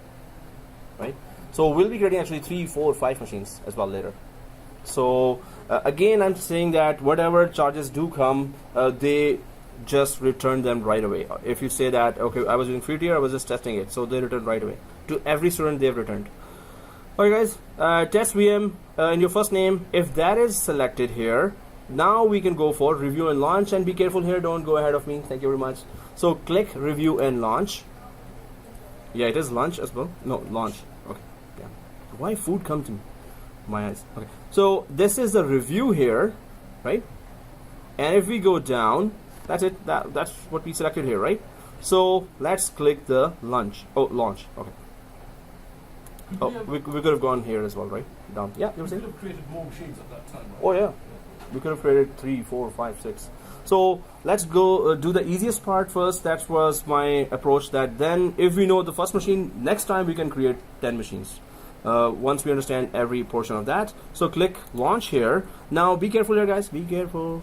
So it is saying that a key pair consists of a public key that AWS stores and a private key file that you store. So one part of that key would be with AWS to identify you as the owner of this virtual machine. Other part of the key we're about to download to our machine or desktop here, that if we lost this, we cannot connect to this virtual machine now. Or you will have to create a new key, but this key is will help you connect to this virtual machine. Now this key that you are about to create can be used to connect to other future virtual machines as well, right? So, but the main thing is this private key is a file that you need to secure in order to connect to this virtual machine, right? After this, we're going to take a break. So, There's a question there. If I need this key to connect to this virtual machine, and how can anybody else connect to this machine at all if I create this? that's a security here, exactly. Other than that, yes, they can. But if that key is not there, that's the security part that they will not be able to connect, definitely. Yeah. But the key notes are like public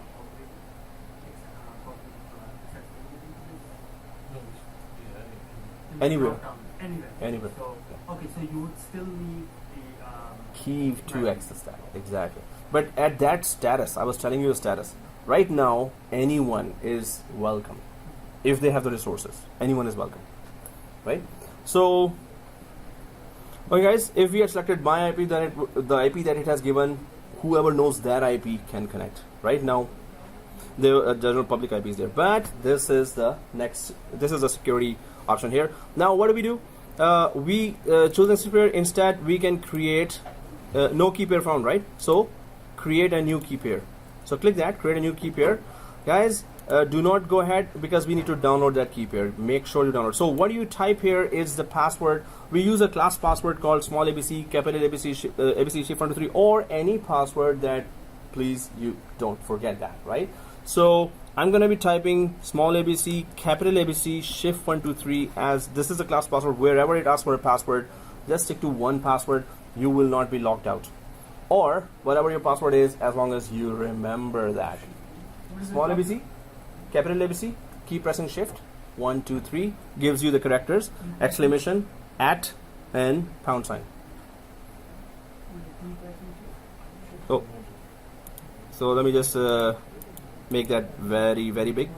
This one, right? Small ABC, capital ABC, keep pressing shift, then type 1 2 3. Keep pressing shift, type 1 2 3. So these special characters come, right? So this is a class password. Please remember it.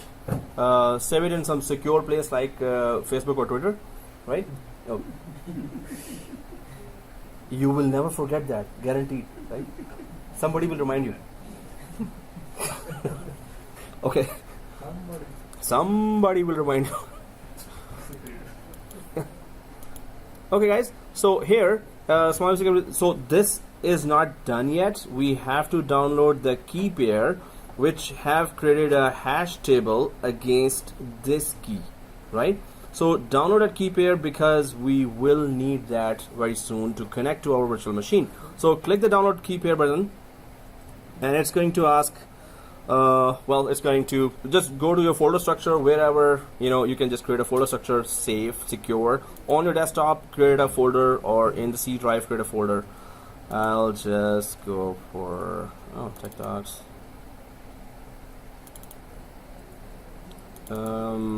Okay, it's day 2, and today's date is 17Feb2018. For me, I'm just creating that with today's date, and the file is .pem file. Click save. Now we're good.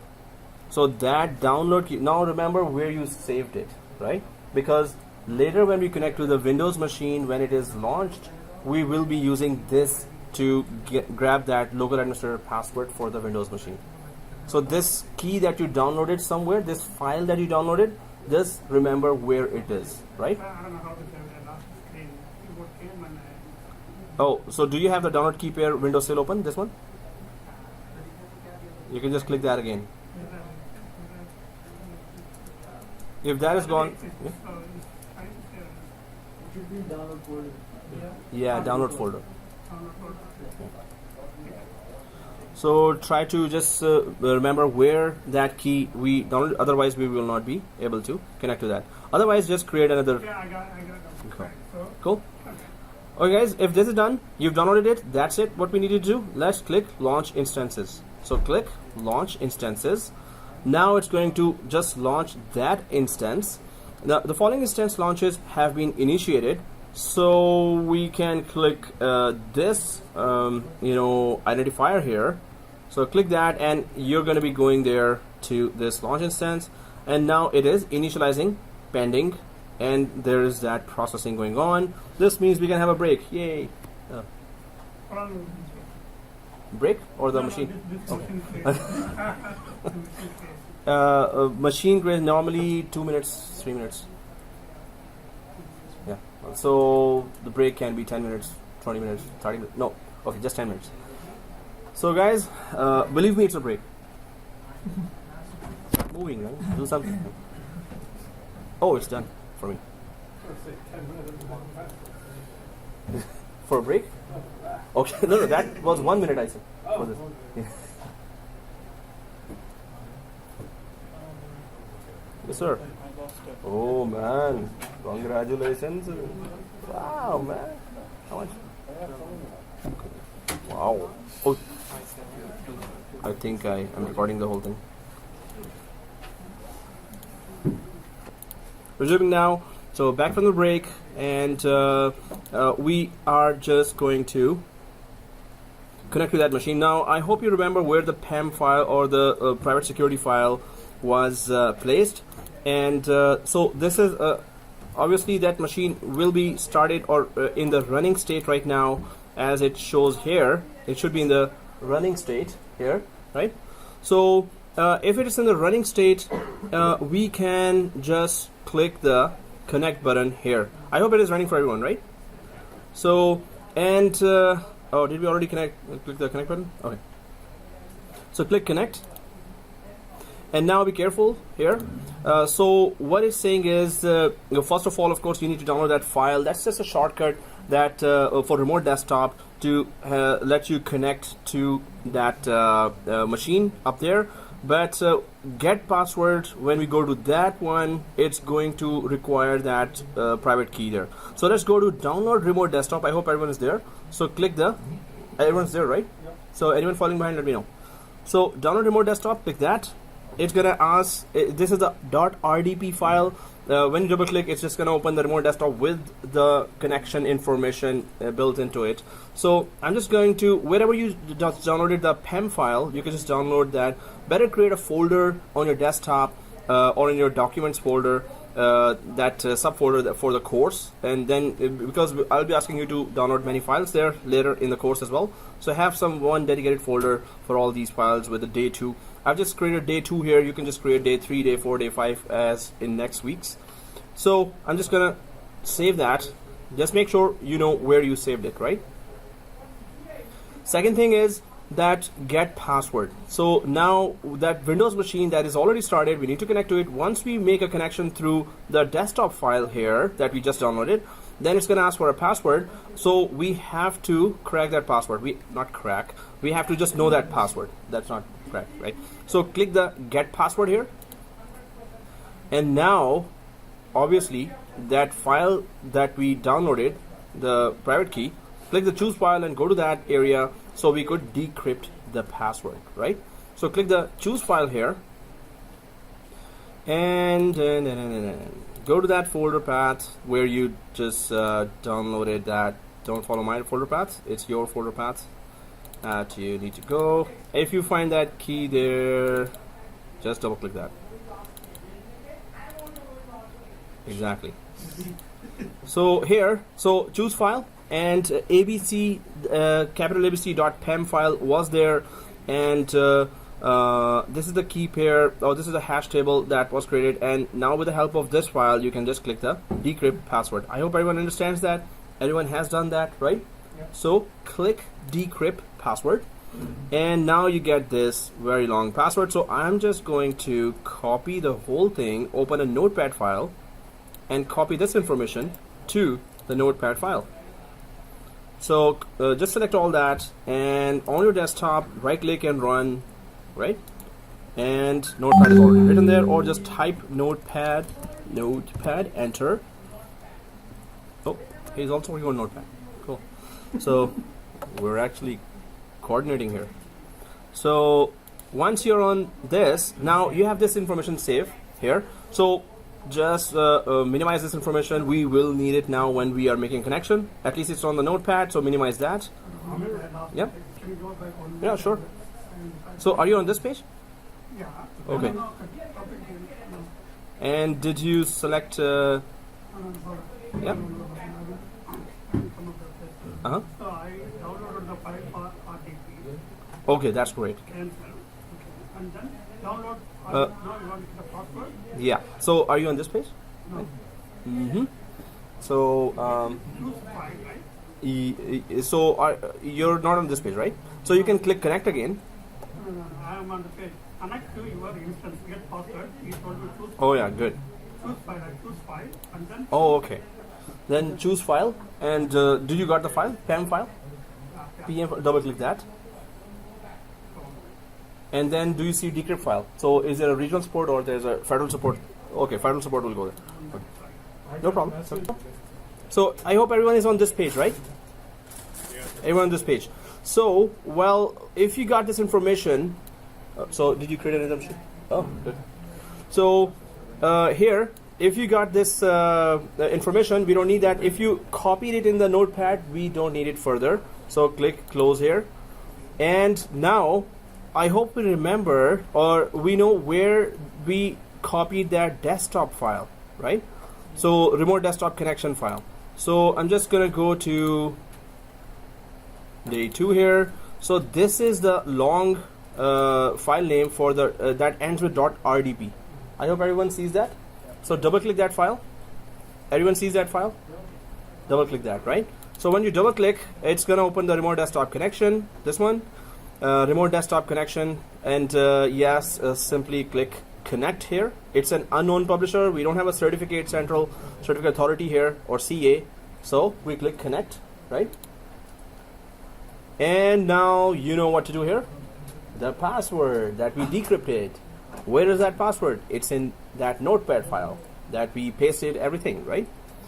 So I'm gonna go to the notepad file where I paste everything, and there's my password. So I'll just copy the whole thing from that notepad file. Copy. I hope everyone's there. And paste it here. And okay. So there's the password. So everyone got it, right? Yeah. It's a one-time password or every time you get a new? One time. So now you can just connect it again with this same thing, password. So you have to decrypt just once. Decrypt. Then once you're inside, actually change it. And that password you can log in anytime, every time. You can. So decrypt just once. And this is auto-generated password. So everyone was able to do that, right? Okay, press OK here. And good luck connecting. Yeah, no, I didn't say that. Press yes. Oh. It connected right away. It works. How is this RDP different from the regular RDP that we're using on the computer? It's not different from that. It's the same, right? If you have this connection information, Yeah. just put it in your regular RDP and that's it. So we're connected, right? Yay. Okay, so, yeah. For the DNS to propagate, it seems like it was very quick. Well, it was having that link there. It's just one machine, and maybe today our internet is good, so that's why. Otherwise, yeah. So well, it's AWS performance would be good, but normally it takes 24 hours. Yeah. Or for some instances, maybe you're lucky because last time we were like waiting, not 1 or 2 minutes only. Still. So we are all connected, right? So okay guys, this is what we wanted to check. Now if we had more machines here, we could have tried to make communication with them, or we could have just gone to, okay, there's a mini class paper and I could just go for this. Yeah. How the license is activated on this VM? We didn't purchase any license, right? So how this is activated? So what about the license, guys?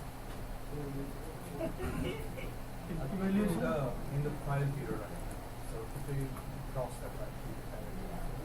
Yeah, I asked that question because I was trying to swallow that widget. Okay, so so license, of course, there's nothing free in this world, right? So this is just a trial version. There's no license attached by AWS as a complimentary. Hey, we're gonna pay $1,000 for you. So no, they're not that nice. So whenever you need a legit machine, this is a trial machine, right? So whenever you need a legit machine, you need to put the license for the Windows. And suppose you wanted to install SQL Server on top of that, that is a separate license. So yes, operating system license, you have to provide yourself. You can bring your own license. You may have cheaper license coming, and if you want AWS, you're going to buy through that. It's going to be expensive. The reason I asked because it says Windows license activated, so that's why. This is activated for the use. So activated. We can activate that Windows for 6 months for trial. We can activate it for 6 months. We can use that. But commercial, this is not a commercial license. So it is activated to use as a trial. Yeah. Any questions? We're there, right? We're all there. So, okay guys, let's go ahead and try to just check. If you're inside the machine, right click on the Windows side here, Windows icon here, right click and go to Command Prompt Admin. Right click on the Windows icon and go to Command Prompt Admin within the machine and just ipconfig. So there is 172.31.19.166 is the IP that we're seeing here, right? No, here. You guys don't rock. It's okay. It's still a question like No. It's see this? yeah. See this? And right click and command prompt here. So it's Windows. Yeah, it's kind of tricky as well. So guys, here we get this information. Yes, it is running. So we don't have to do anything else here. You could stay here and play with ping pong. Oh, no. So. Yeah, it's a private IP, but let's go outside and check what is the other information. Yeah, so this is a machine. So this is a machine that that is inside the VPC that was created for us when we created a subscription there, right? So we haven't created our own VPC, but still it's inside. It's going to use private IPs. But to connect to this machine, we have a public IP. Given there. So guys, see this, minimize this. On the same Windows screen, if you can go there on the right side, can you please open Windows? Oh, sure. Keep moving to the right Yeah, corner, this one? corner, Yeah. on the right side. There Yeah. They talk about another additional IP. Yeah. Public IP So- they talk about. So private IP is supposed to be, no, I was talking about that it will give you private IP, but in order to connect to it, we still need a public IP, right? But inside, suppose you create a second machine. Now that second machine is inside that VPC as well. Third machine is inside that VPC as well. In order to communicate with them, you don't need the public IP for their local communication. But to remotely connect to them, you need a public IP.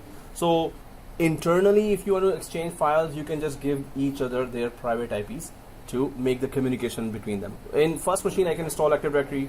Second, I can just join it to domain. So, okay guys, here, let's minimize this. And if we can go to our screen here, where the virtual machine is showing right now, right? So there is instance ID there. There's instance type here, t2.micro, and US East 2B. That's one of the availability zones. You're gonna see this. We're gonna be talking about that as well later. Instance state running, alarm status right now none, public DNS. Oops, can you explain that? All right. So public DNS, this is the DNS name, right? So EC2-18. That's the DNS name that it was created. And of course, if we go down to the right side, keep going down. So now it goes for public IP 18.220. It's not V6, it's a V4.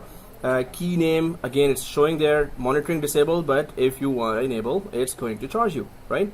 And all the other information is there. Security groups. Why do we have that? Quickly. Firewall. So what exactly did we do in the security group before?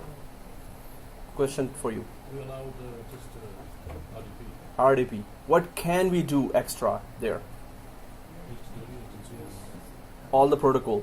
All the other protocol. What type of traffic? What other? So we got connected there. Then the boss said, okay, actually we want a web server installed there. So you will have to enable then HTTP, HTTPS protocols there, right? So we can always go there and enable any other type of traffic as well, right? So this you can enable or configure those, reconfigure any type of other actions in the machines. But do you see this? So first of all, I'm just gonna go to the left again. Let's go to the left. Now it is already selected, of course, so you can see down here that same information, actually much more information that what we wanted. If we go up a little here, so there is description again. It is now showing much more information that where is a root device, and there is a block device here. So there is, when it comes to storage, actually it's a storage topic, but what is the difference between block storage and object-based storage? Block-based storage and object-based storage. What is the difference between the two? So block-based storage is used for where the virtual machines need to be installed and running, and it does a continuous IOPS there. Read and write are going on. And object-based storage, you store simple files that are there to be stored, and whenever you want to access, like Excel, PowerPoint, or MP4, simple files are object-based. So we're going to have a block-based storage there available when we come down to storage, and we're going to create a lot of virtual machines there. Not a lot of. So there's that detailed information here as well. And you can see block device because it's using block storage. It's a virtual machine that's using continuously that storage right now. So that's why it's block device written there. If it is already selected, you can see the actions here as well. There's a lot you can do from here. Get Windows password. Launch more like this. Okay, you can create copies of that, or just this kind of setting or configuration is already saved there. You can create exactly this kind of setting again instead of going through the whole wizard and selecting all the options again and again. Instance stop, reboot, terminate, and then instance settings here. Edit tags, the whole wizard that we went through. Change T to unlimited, get system log, termination protection. So all those things that we can do from here, or create an image of this machine. Now, why would you want to do that? Simple. Suppose you did a lot of configurations here, a lot of customizations here. You don't want to do that to all other machines. So you as a system administrator, AWS administrator, there will be sales department, suppose marketing department and other departments. They say, okay, 5 machines for me with the company standards, company hardening policies, right? So sales, marketing and others. So you would have to create an image. Suppose I was creating an image. I would start that machine now. I would do those customizations. I would install those software, WinZip, and all MS Office and all other typical software, Adobe Reader, right? Antivirus software. Then I will create an image, but I will first shut it down with sysprep. So it will create unique SIDs. Then once shut down, I'll create an image of that, and now it's a ready-made company machine that is following company compliance standards there, right? So this is what we do in VMware environment. This is what we do in Hyper-V environment. That we create an image, golden image for that, right? How do you template create? It's template machine, golden template, yeah. Actions, and then go for image directly. So it just shows create image there, right? So what we can do, I'm just showing for each virtual machine that we can do a lot here. Attach network interface. You want 2 network interfaces, one facing public, one facing private, or 3 interfaces, or 4. You can attach those as well, right? And change source destination check and manage IP addresses. CloudWatch monitoring, again, they say that it's gonna charge, so you want to enable monitoring for critical machines there. That you can do here as well. Right now, our favorite task would be terminate. Okay, so let's click terminate here. And warning. So on an EBS backed instance, the default action is for the root EBS volume to be deleted when the instance is terminated. Storage on any local drives will be lost. So what is EBS? Elastic block storage, first of all. And second thing is, it's just a virtual disk. It's another name for a virtual disk of a virtual machine. It's saying it's going to be deleted. We say, yeah, sure. So are you sure you want to terminate? Yes, go ahead. Yes, terminate. So if you shut down the machine, it's still going to incur charges. because it's using the storage, right? So here it is just done now. Well, it's going to take some time to get deleted here, so we don't have to wait for that. We can just go back to our services area, or on the left side you can see here instances, launch templates, spot instances, reserved instances, dedicated hosts. So AMIs, which is Amazon Machine Images, bundle tasks. There's a lot of stuff here, volumes, snapshots. We're going to do all those labs there as well. But let's just go back to our slide here. Now guys, the assignment is, because this as soon as you get the video, you need to do that assignment. So assignment is this, and previous courses, all the students were able to do that easily. It has been so much documented on the internet that you will be easily able to do that. The main thing again, that you have to make sure that you created that private security key, you downloaded that key, you didn't miss that. So that's why we did it together, right? So we could know that public key, private key, and then how to decrypt that password. But before the next class, right? So now create, so assignment,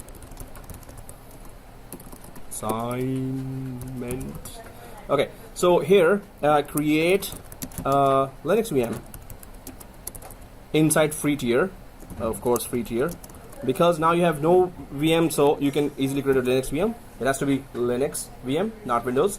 Second thing, create connect to it from your laptop, desktop, whatever, and take screenshots of the whole process step by step. So you're going through, you're creating a virtual machine, screenshot, Microsoft Word document, paste it, screenshot, Microsoft Word document, paste it. When you're connecting from the laptop, so anyone having problem till the next Friday, you were not able to create that, you tried that, you must try that. It's good for you, right? So I can just show that way as well. So I'm going to send you a document, just follow that and that's it. But it's so much documented. When you put in on Google that how to create a Linux virtual machine, why there's a fee here? Why did I put their fee? Free. Oh, Linux, okay, VM. Create a Linux VM. So if you put that there, you're going to get so many documentations there. But what you need to do is you have to use SSH. Yes, first thing SSH. So the protocol will automatically come up as SSH. Here it automatically came RDP, right, for Windows. So SSH will automatically come there when you're creating a virtual machine and when you're in the security group. Second thing, you need to use it. I hope everyone knows that. PuTTY, right? You have to use PuTTY. So go to putty.org, download that. It's a very small file, but inside the PuTTY, you have to attach that private key that you will be creating when at the end of that creation of Linux machine. That private key will be there. Download it somewhere safe, and then use PuTTY. So use the documentation. If you're not able to do that, ask me that document. I'm going to send you step-by-step document, right? But in previous two courses, everyone was able to do that easily because there's so much documented. If you just YouTube it, they will just show you all the steps. That's it, done. But you have to go through it. Don't ignore that first thing. And second thing, if you need help, it's okay. Don't be shy. Just ask me. I'll send you a step-by-step picture document for you. Can you send me the document for me? I need Yeah, sure. Okay. Sure. Oh, guys. So after, if it's verbal, in 2 minutes I forget. White hair. So please, can you email me that? So please send me the document. Yeah. Email? No. Email me that. Please send me the document because I'm going to forget that now. Because verbal, right? So I always say, please email me. I go through all the emails and then I send the document, right? Okay. So, yep. We already received a private key for Windows. For Linux, is it going to be another private key? Better create another private key. Otherwise, you can use the same existing key as well. Yeah, both. I would create a new private key. We can create as many new private keys, right?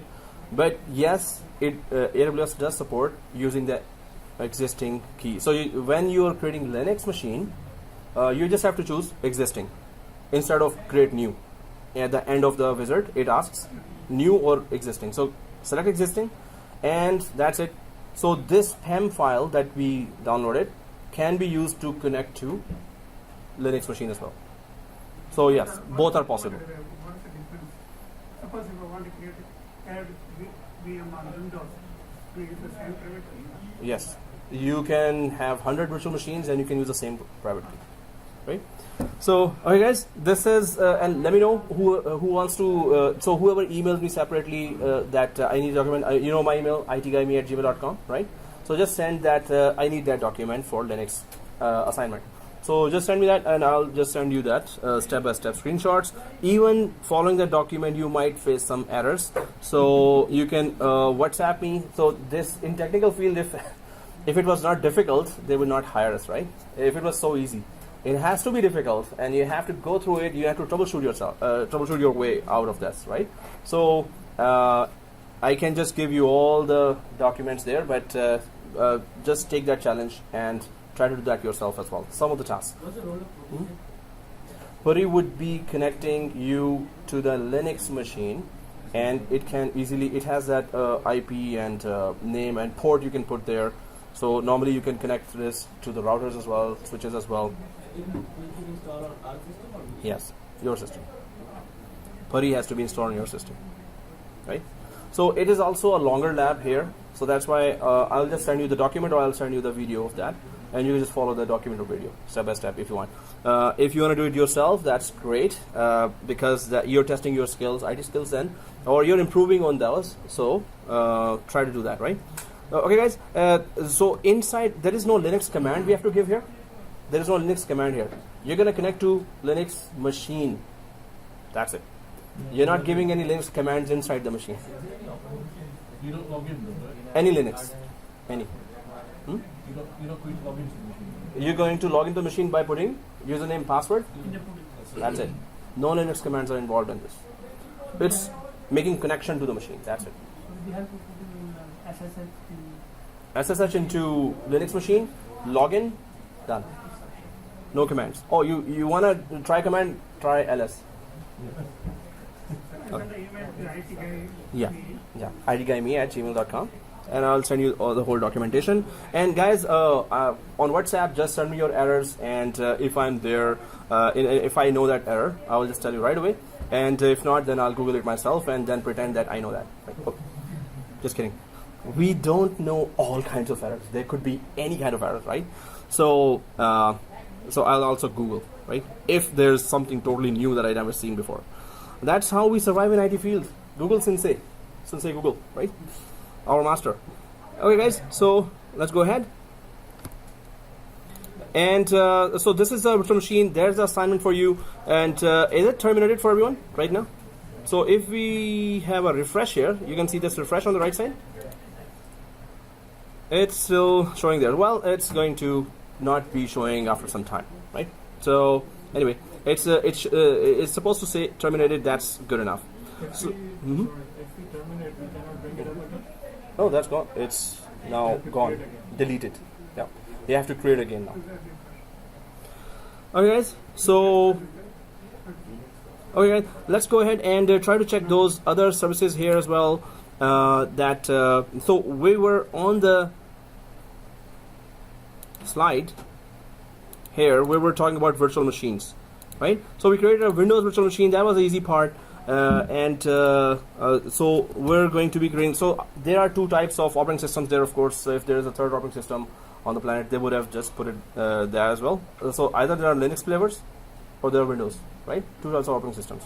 So that also shows that if you are going for a cloud expertise, you need to know at least one operating system in depth, right? Go for MCSA if you want to go for Windows, or RxCSA for Linux. So any one operating system you should be good in, because ultimately when you create that environment for your clients, they would still ask you, hey, there are 2,000 virtual machines there, and half of them are Windows machine, and I'm getting an error, and you might be the only point of contact there. So you should know the operating systems as well. Basics of the other one if you're good in any one of them. So students do ask that, can we create failover clustering there for Windows? Can we create high availability there? Yes, we can do all that. It's a virtual machine, just like you would have create failover clustering on VMware environment or Hyper-V environment. This is again a virtual machine environment, right? So you can create failover clustering. That is complicated, but and anyone wants failover clustering lab, we did that in our MCSA class. Just email me and I'll add you to that class video. Can you tell me how to enable Windows failover clustering from scratch? So I'll send you that video and I'll add you to that video as well. So do that failover clustering Windows lab at home. That's just extra. Okay, so let's just go ahead and this is a quick lab and we did all this. So I'll just the slide I'm gonna update and send you to Google group. Yeah, we did all that. Okay. So the rest of the steps on another file. Yeah, I'm gonna send you the file.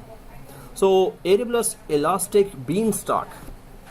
See, what a weird name. So anyway, so here AWS Elastic Beanstalk is the fastest and simplest way to get a web application up and running on AWS. So it says here as well in the diagram, Elastic Beanstalk configures each EC2 instance in your environment with the components necessary to run applications for the selected platform. So no more worrying about logging into instances to install and configure your application stack. So what it does is, if you're a developer, if you're a web developer, developers can simply upload their application code and the service automatically handles all the details. So what it is saving you from, that suppose you wanted to offer a company website on 10 virtual machines, so you don't have to create those 10 virtual machines. You're just going to enable the Elastic Beanstalk service there. You're going to put your whole website code there. In the background, if it required 10 virtual machines, 20 virtual machines, for 10 GB RAM or 200 GB SSD, the whole hardware requirement is covered by AWS. That's cool. So all you need to do is worry about is your code. You're a developer. You've developed the code already, and you're running it in your local web servers. Now just put it there and don't worry about the hardware. So you don't have to create 10 virtual machines, then install IIS inside Internet Information Services or web server, right? And then configure all the ports there and everything. Just put the code. AWS takes care of the rest, and your website is just running, working directly. So that's Elastic Beanstalk. If in your company they say that, okay, for our developers we need a web environment where they want to test their web applications continuously, so you can just say, okay, just I'll create a Elastic Beanstalk account service, enable that, and then you can put the code there, test it, put the code there, test it. Don't worry about the hardware. Well, worry about the charges, but don't worry about the hardware, right? So the main thing is, so all that annoying hardware details is put aside. You as an AWS administrator is arranging web developers a web application platform. It's ready-made. Just put the code, your website, you can test it, it will work, it will start working as if it is working on the internet, right? So this is a service among the 1,300 services that does that. So being knowledgeable about these services will help you in the exam, and especially help in your production environment when they do ask for all these solutions. Okay, we hear that AWS has all the solutions, so for our developers, what solutions it has? You can start from this. Elastic Beanstalk in a nutshell.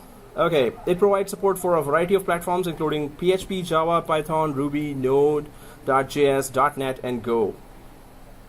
Go is a language. I was like, go what? Go where? So it's also okay, web server. So not web server, it's a scripting language.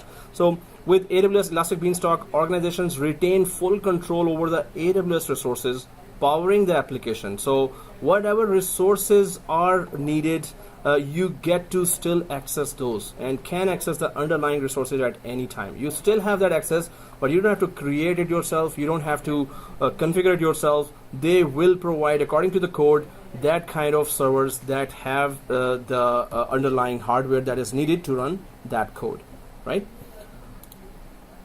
So Elastic load balancing. What's with Elastic and AWS? Contagious. So Elastic just means that there is flexibility. There's a lot of elasticity. Whatever that means. Yeah. Okay. So Elastic load balancing, but they have Elastic IP addressing there. They have anything Elastic. Okay. Is it better to work on Linux? Sorry. Elastic. Uh-huh. It's only for Linux. No. That is just the name of the service, and that service can be used for both Windows and Linux platforms. So it is just a name that just refers to flexibility of performance and choices. Sorry, I didn't mean to say last. I meant the other one, the stock one that you were showing the previous one. Yeah. What is it like? VMs or I think it's like a Docker. like a Docker or is it like a? No. See this? So it is a VM. In the background, it is a VM. You're not the one to enable those. You not have to go through those hundreds of images. Oh, that Python, what web server we need? Is it, what database we need? What web server we need? What kind of tools we need? They just ask you the code, and then it should be, those typical machines should be available. And if that code is supposed to run on 5 virtual machines, 10 virtual machines, it is heavy code that requires a lot of CPU and memory. It's going to scale up to that. It's going to provide those underlying hardware. AWS will handle that. You just have to handle the wallet from your side. Also, code I have to provide. You just have to provide the code. Are we doing any labs on this? I'll try to get the code then. Well, we can do the labs. The labs we have, that's already a plateful. But if you want, I can send you the lab for that. Why they add 2 to the Elastic? Why they add number 2 to the Elastic and For this, Yeah. EC2 is just the virtual machine name. It's called EC2, means Elastic Cloud Computing. Yeah. So it's just a virtual machine. They, in the background, they need virtual machines to actually run your code. But they're just saying they will arrange those virtual machines. They will know how much scalable your code is. Your code requires how much memory, storage, networking, bandwidth. So they will arrange that. The hardware side or infrastructure side, they are handling that. And that has to be handled on top of the virtual machine itself. My question is, what is the meaning of 2? Oh, it's Elastic Cloud Compute. So 2 C's are there. It's 2 C's. okay. Cloud Compute. So yeah, I was wondering that too in the start. Like, EC, what is 2 here? Definitely. So it's 2 C's there. So this made it a little stylish. So similarly, S3 has 3 assets. Simple storage service. There is a S3 service. Huh? So yeah, it's it is a bit confusing. So that's the thing. Within the virtual machine, you run a clean code, and then background is running another virtual machine. No, we don't arrange for a virtual machine. It's they just put the code there. So when you go to the Elastic Beanstalk, this is one of the labs we can do in the end, because there are much bigger labs waiting for us to connect our on-premises environment to the cloud and everything. So this is the lab we can do if you remind me before starting the Azure, right? But yes, you just need to provide the code and the underlying hardware they have to arrange, right? But we're going to go through the process at least. We're going to go to the Elastic Beanstalk. We're going to try to enable it. Normally, some of the services, we're just going to go to the end of it. We're not going to apply it. We're just going to cancel out from there, right? For many of the services. But you can go ahead and apply and then reimburse. So when you apply the code, Mhm. can you background create another virtual machine? Yes, exactly. So this is what they're saying they will arrange. There is a database, right? So we have no SQL data DB. So what happens there is that you create a table. So what happens when you create a typical SQL server? So there you have to create a database yourself, and then you create tables inside the database, right? So there's a table in front of you. That's it. Where's the database? So they are handling everything behind the table themselves. You just create one table, second table, third table, fourth table, fifth table, and you connect your clients to the table directly. So background, we don't have to create a database. Oh, that's the first thing. They're really secure it. Yeah, there are many security ways to do that. So, but the main thing is, what I'm saying is, here you just put the code, and the underlying hardware is their responsibility. You don't see that, you don't have to worry about that, but you have access to that. But the main thing is, just like in database, you just create a table and work on a table. Where's the database? We don't know. So there is that much advancement and on the cloud that they have offered. Okay, guys, here, Elastic load balancing. We're going to do one lab for that. Load balancing. And what does it do? It elastic load balancing automatically distributes incoming application traffic across multiple Amazon EC2 instances in the cloud. So what our lab will be, we're going to create 2 instances. We're going to install a web server inside. We're going to create 2 pages there. That will be welcome to Net Plus page. It will be like a HTML page. Then we're going to add those 2 machines to elastic load balancing, and then we're going to connect to one machine.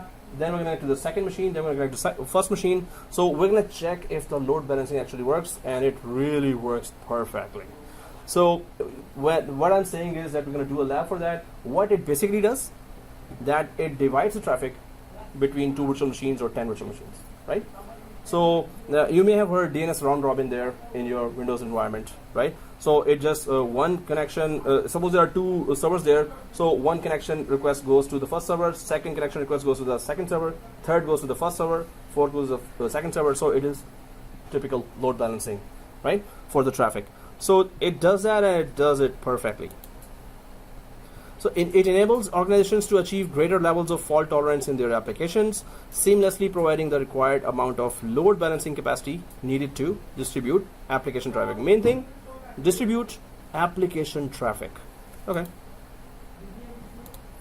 So here, elastic load balancing automatically distributes incoming application traffic across multiple targets, such as Amazon EC2 instances, 2 virtual machines or 10 virtual machines, containers, and IP addresses. Anyone has worked on containers? Anyone has imported something on containers? Just kidding. Yeah. Huh? Containers are, kind of a specific environment for a specific virtual machine, specific application. So, in virtual machine, you can install 1, 2, 3 applications. Containers are kind of virtual machine, but they are not virtual machines. The only purpose is that if you want a specific environment for an application, so it's mainly for developers. So that one application with its prerequisites are installed in a container. The good thing is that you can take that container to, without converting it to any format, to Linux environment, to Windows environment, to Azure, to Google, to any other environment. Container is supported by every environment as the same. So it's like a moving application that is working here, then you can just move it without converting anything. When I say without converting, suppose you are uploading your VMware virtual machine's hard disk to Azure. You have to convert the VMDK to VHD first, then upload it there. Container, once you put it, it's a moving spaceship that is going to, oh, I'm on Linux environment now, or I'm on Azure environment. But it also offers specific customized application prerequisites that will not be available easily on a virtual machine. Same concept as vMotion. Container, no, when it's portable, that could be a concept of vMotion. But other than that, containers are specific for enterprise applications for developers. Right. That all prerequisites are there, and specific older applications can be there as well.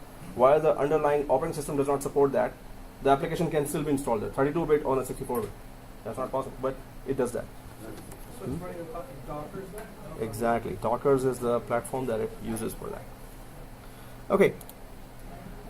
It can handle the varying load of your application traffic in a single availability zone or multiple availability zone. That's where it goes good.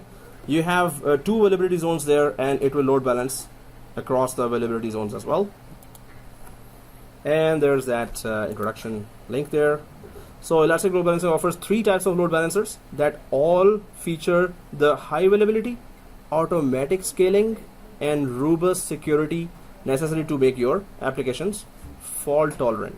So again, there is advanced load balancers, there are basic load balancers. So it offers advanced load balancers like application load balancers, and then network load balancer as well, which actually go for, if there is a port 80 not available traffic, it's going on one machine, it's going to redirect those connections to the other virtual machine, right? So these, we will go for that. We're going to check all these options there. Actually, we're going to go for one lab there, which is basic load balancing, classic load balancer, but we're going to talk about other advanced load balancers as well, right? Look at this PowerPoint slides just by email. Yeah, I'll be giving that. So first one and second one. So I'll be today sending it to. So I'll upload it to a Google Drive, and from there I'll just send that link to download. So please download whatever I send, right? Including viruses. No, I don't send viruses. No, I don't send viruses. I'm just kidding. Come on. Okay. So yes, you must have antivirus anyway. I do. So Lambda, another creative name. What? Lambda? Okay. So AWS Lambda is a zero administration compute platform for backend web developers that runs your code for you on the AWS cloud and provides you with a fine-grained pricing structure.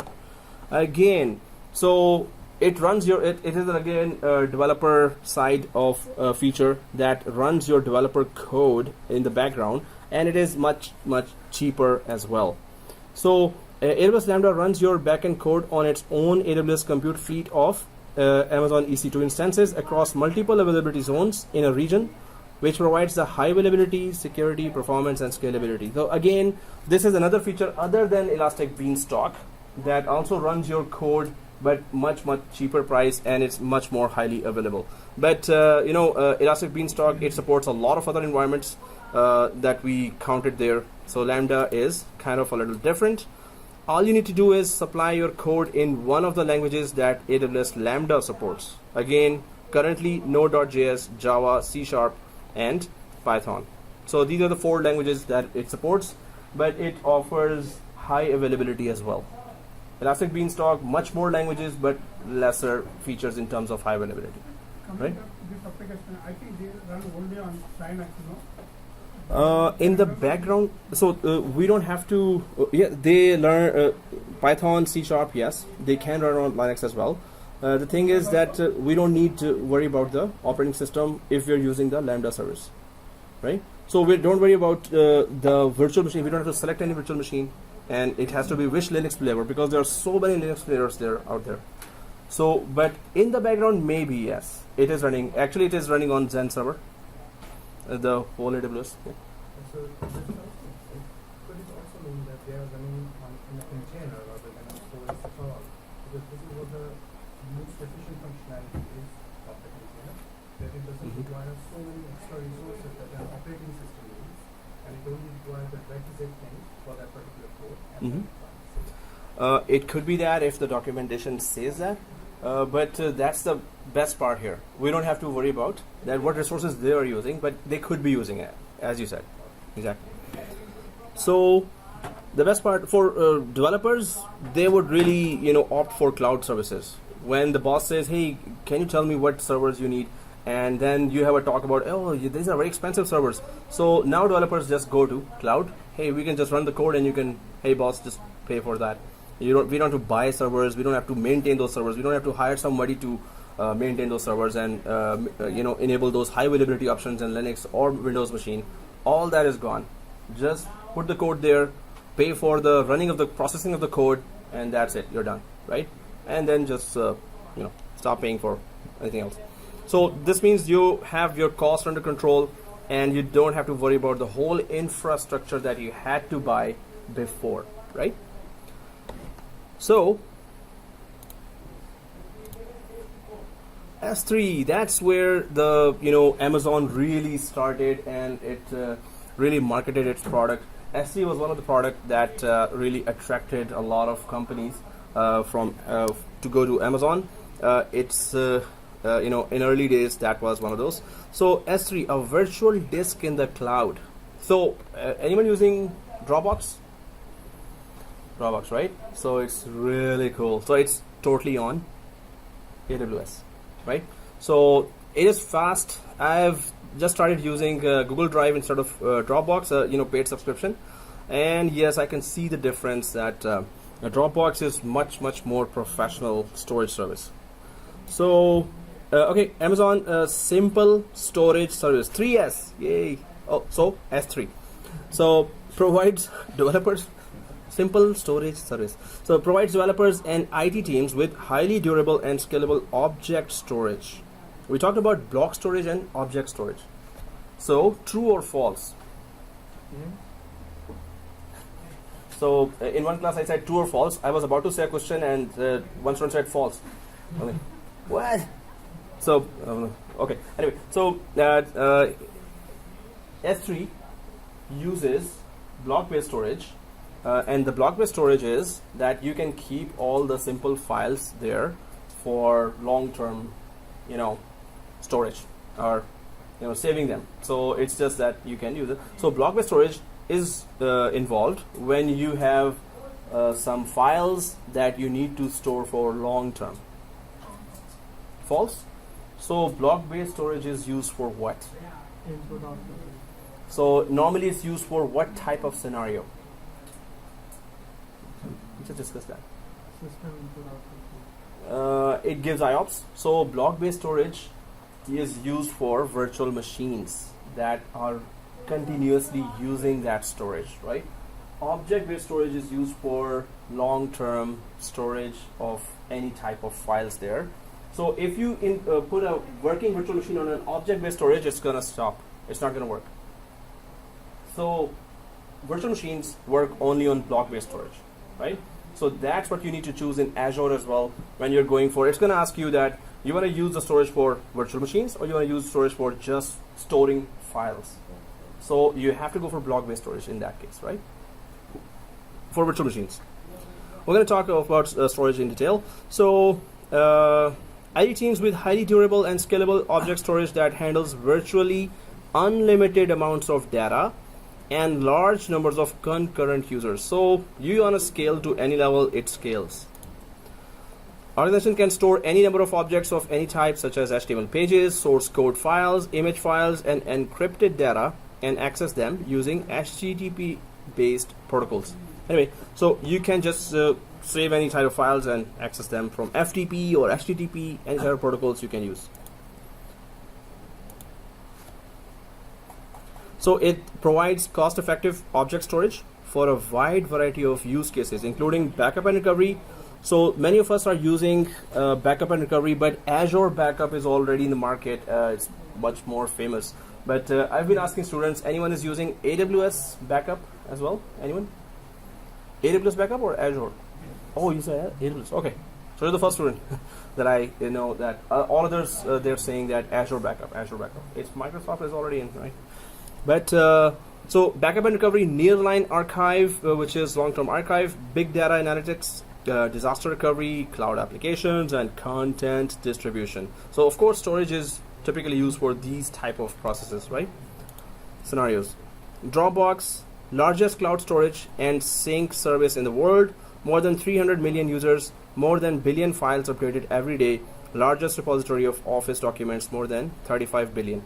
So Dropbox is huge, and you can imagine how much AWS is earning. It started earning in 2015 actually. It kept on creating data center after data center after data center after data center. Now in 2015 it started earning, and it's earning. So anyway, this data center war is going on between big vendors. AWS EBS.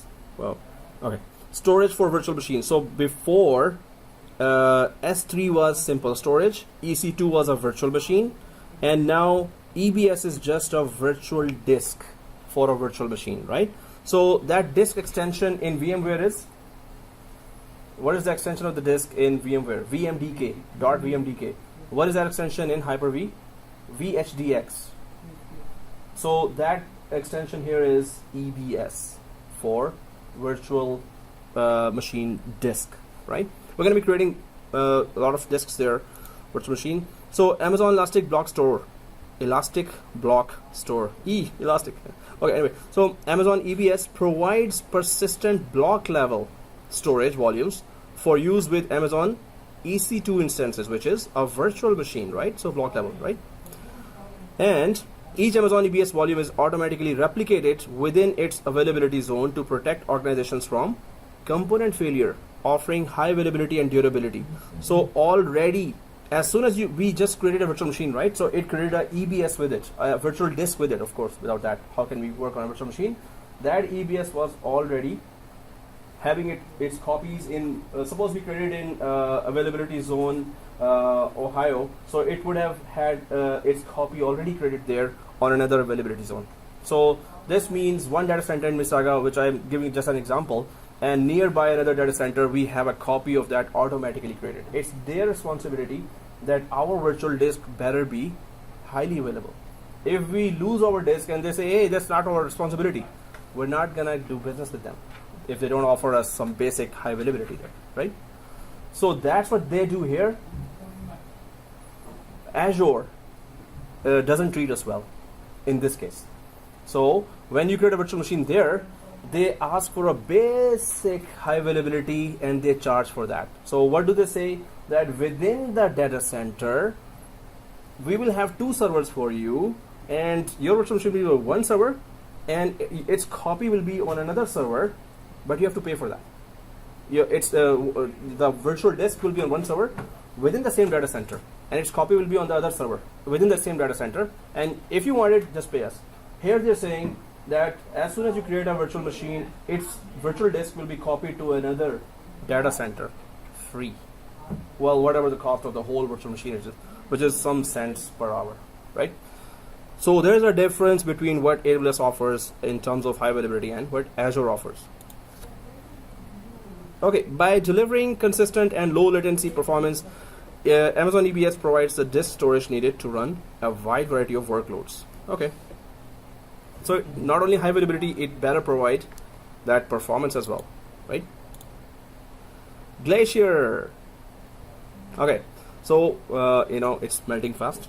Anyway, so Amazon Glacier is a secure, durable, and extremely low-cost storage service for data archiving and long-term backup. So that's where your companies really want 40-year-old or 50-year of contracts to secure their data or archive their data. That's a huge archive, data service. So organizations can reliably store large or small amounts of data for a very low cost per gigabyte per month, right?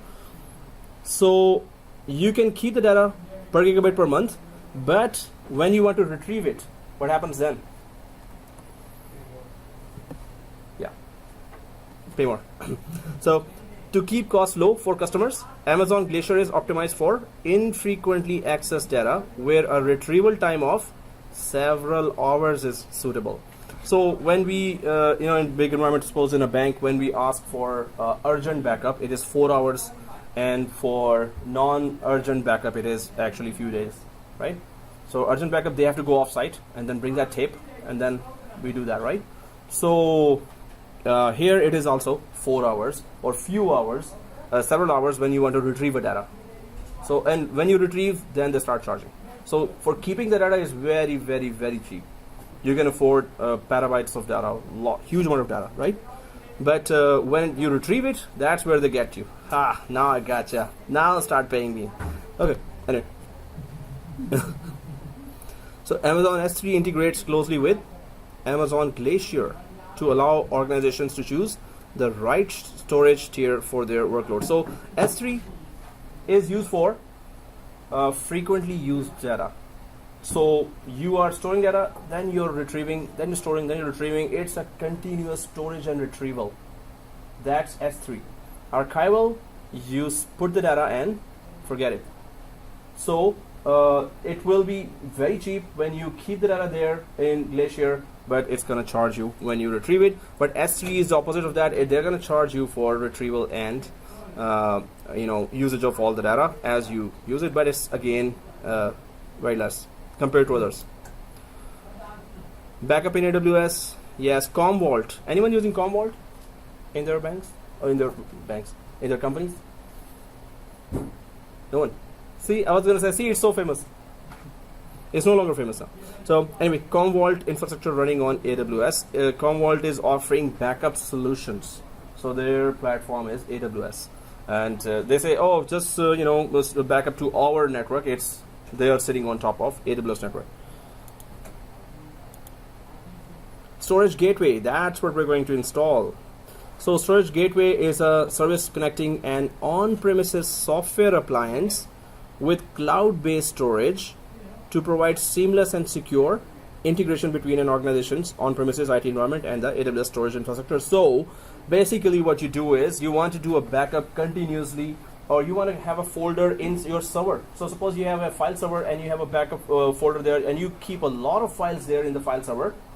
That folder you can sync on the cloud as an S3 folder to the S3 folder. So you have one S3 folder created there called sales, and you have a folder here inside your on-premise environment in the file server.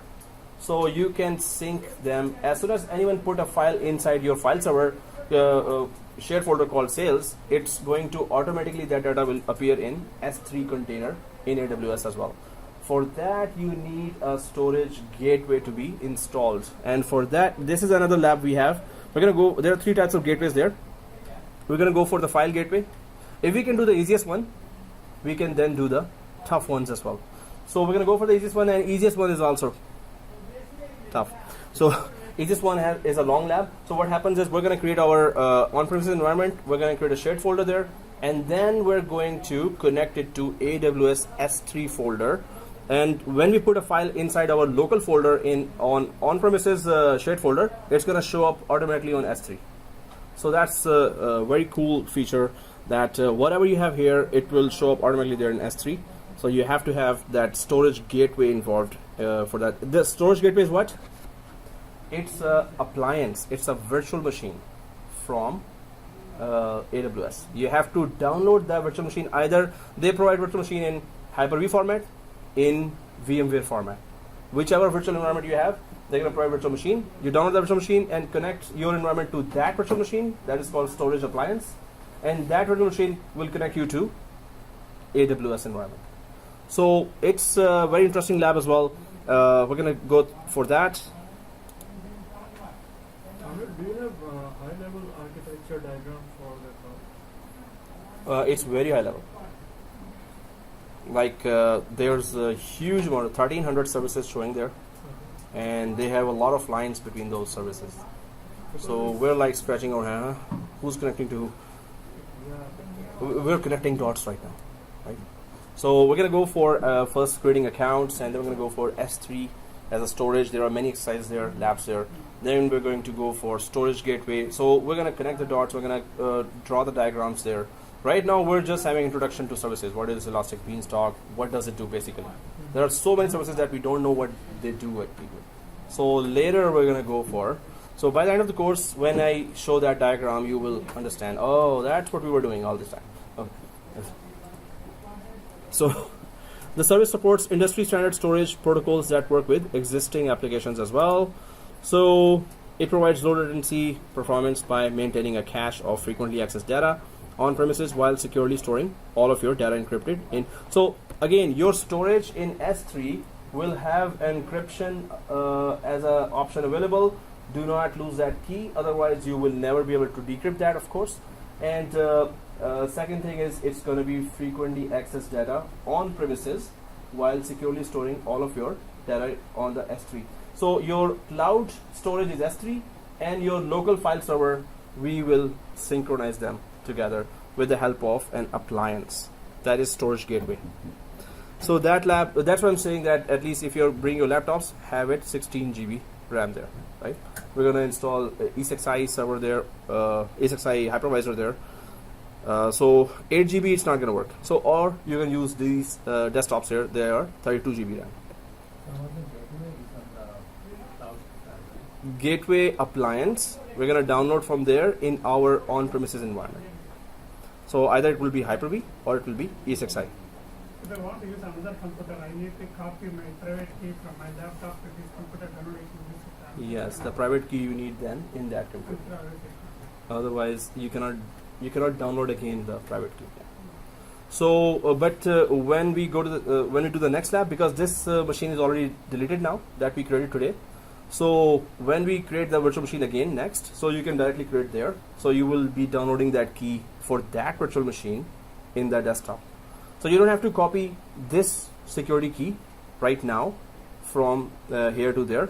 You can create a new security key there anytime. New security key for new virtual machine, you can create a new security key as well, or you can use this one as well. We have both options, right? So databases, RDS, DynamoDB, Elasticache, Redshift, I'm just gonna go a little faster now. It's just introduction. An Amazon Relational Database Service, Amazon RDS, provides a fully managed relational database with support for many popular open source and commercial database engines. Anyone DBA here?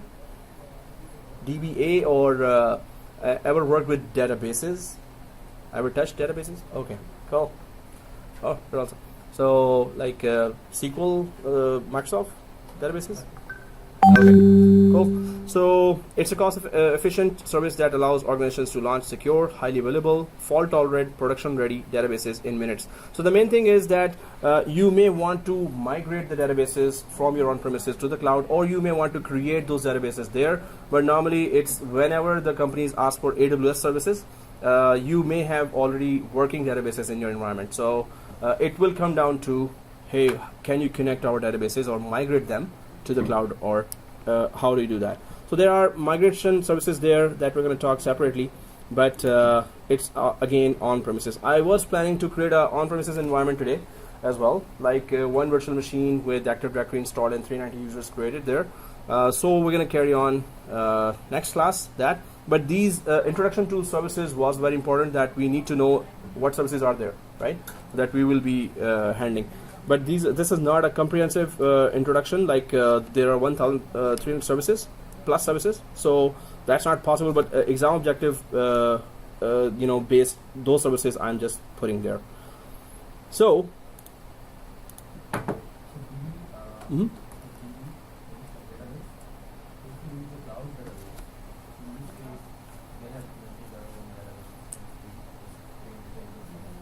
Yeah. No. So the infrastructure is gone from there. Just do direct work on the tables. So yeah. So that is called DynamoDB, right? Amazon DynamoDB is a fast and flexible NoSQL database service for all applications that need consistent single-digit millisecond latency at any scale. So it is very fast because you don't have to worry about the infrastructure. You don't create. They worry about the infrastructure. They make it fast, or they offer the fast infrastructure there. It is a fully managed database and supports both document and key value data models. Its flexible data model and reliable performance make it a great fit for mobile, web, gaming, ad tech, advertisement, right, and Internet of Things and many other applications. So that's where, when you need fast access to data, so DynamoDB can be there to give you that access, and portable, fast, and small. So that's where DynamoDB comes in, and you can go for portability there by going to mobiles or gaming structures or Internet of Things. So this is just a brief introduction. Again, Amazon Redshift is a fast, fully managed petabyte scale data warehouse service that makes it simple and cost effective to analyze structured data. Again, cost effective to analyze structured data. Analyze. So there was, there are many success stories there. There are some use case studies there, and there are actually a couple of hundred they have uploaded their AWS on their AWS site, that how companies are using their products, AWS's products. So one of the company was just looking for their year-end data. They wanted to analyze their year-end data, that how much, suppose they have offices in 10 countries there, so how much of what product was sold in which country, which region, which continent. That was a lot of processing. It needed a lot of processing in very limited time. So they asked different vendors, hey, can you process our year-end data? We want to close that year-end data. So they were offered $100,000, $200,000. So they went to then AWS, and there it was $45,000, $40,000. They processed their year-end data. So they had saved $60,000 or $120,000 just to process their data, to analyze structured data in a cost-effective way.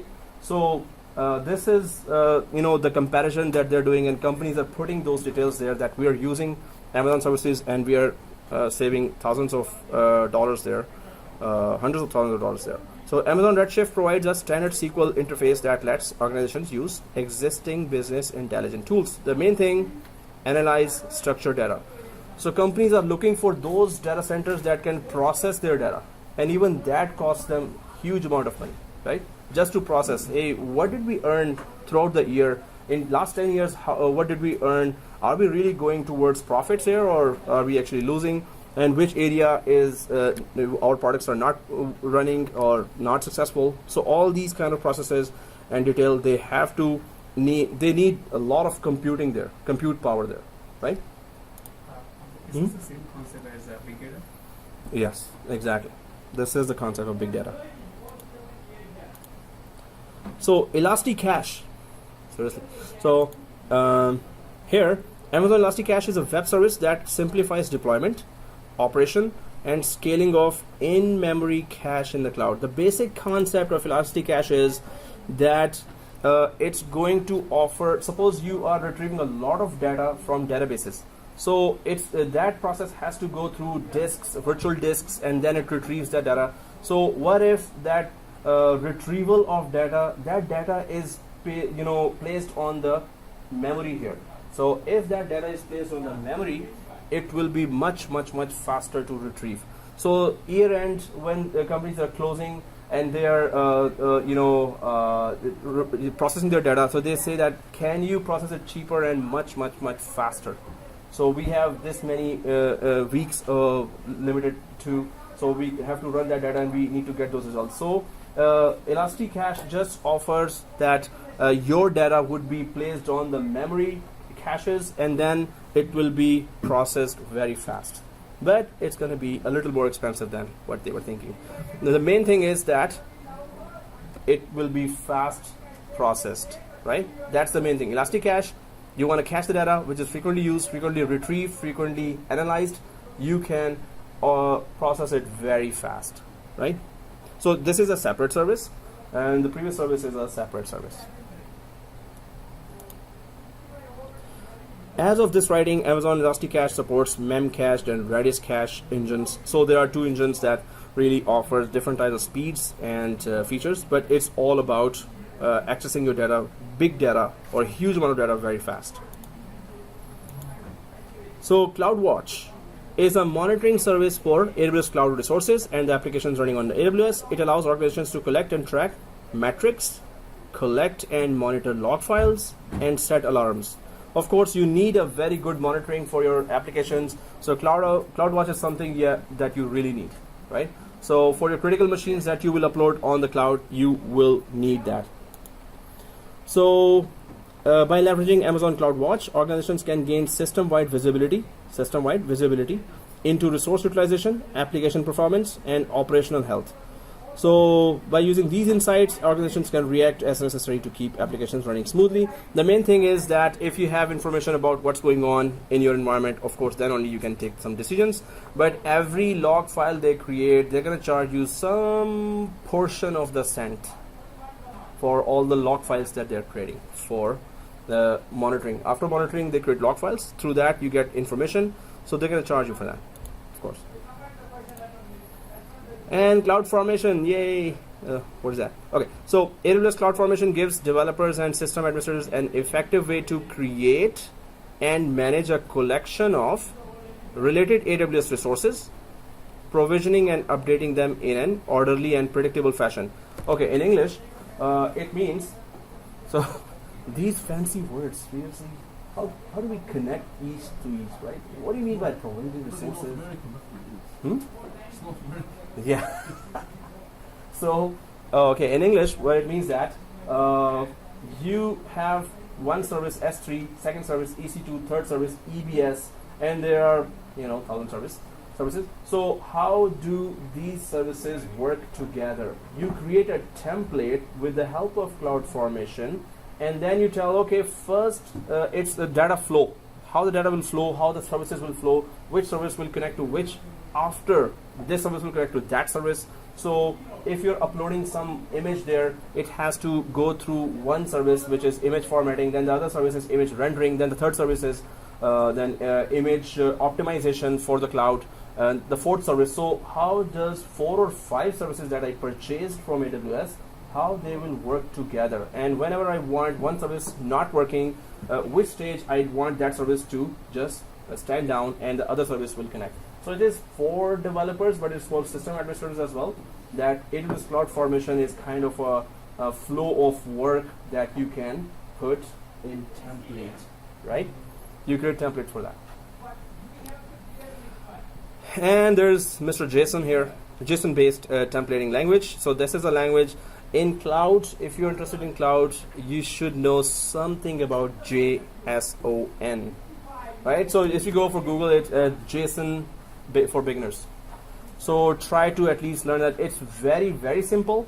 But of course, nothing is simple in this world. So it's just I'm telling you to actually go for it, because just like PowerShell was created for a Windows administrator, it was simple to adopt. They made it simple for those administrators which had no programming background. So this services, this application or this language actually is also very simple. When you see its code, it's like somebody has written, okay, go to this door, open this door, and this is the guy who I meet, and it's so simple. I mean, I don't think it's even a code, but there are commas there, there are dots there, so it's very simple code that when you type the code, you understand what is the meaning of that code. Otherwise, code is always mythic. It's like when you're typing, it's what am I typing? What is it going to do? So it's very simple worded code there that tells you the purpose of the code right away. So it's very simple. Many students have already gone through this JSON for beginners, and if you Google it, just go for any resource and try to at least know the basics of JSON. So don't worry guys, there's just 136 slides, and we have to survive all that. Industry example, Nextdoor. Okay, Nextdoor is a very passionate teacher. So okay, well you can just read the use case there, that how they are using the cloud formation there. But I'm gonna send you the slide now because it's already 2 o'clock, and let me just check how much. Oh, 1 or 2. We just have 36 more slides. Huh? Not bad. Hey, we did good actually. So we're gonna continue on next class. Please do take the assignment seriously, because this is nothing. The next ones will be much tougher. So challenge yourself and try to do. IT field is all about doing, right? So this blah blah blah blah was only till this class. Now we're gonna do a lot of labs. So with labs we do understand, but some labs are long. Everything will be recorded on the video, so you cannot miss any step. It's not possible, right? So, but for this assignment only, any help, I'll help you out, or if you want me to just create that next class. Although if half of you have already done that Linux machine creation and connecting the Linux machine, so we don't have to do that lab. We can use that precious time to do some other labs. So I'm gonna send that document. So guys, do you see still that VM terminated? Yeah. I see that, and if I refresh there, so just keep an eye on that after or tonight. Just open that again, or tomorrow. But normally it is terminated. It's still normally it shows there, and at any time it's gone. No, what is the status? Is deleted, or do you have to check it? No, it's deleted. It's deleted. It's no longer there. It's just showing there. It's gonna update that it is gone. So it will be gone anytime. But normally it just shows. Yeah, in the background, machine is gone. So the Linux one will delete that after. After you have created the Linux machine, you have connected successfully. You have created the screenshots of every step in your Microsoft Word document. Send me that document, everyone. So after it is created, delete that machine. Exactly. Alright guys, any questions, just email me or WhatsApp me. Any errors, email me, WhatsApp me. Hopefully I'm there. I hope.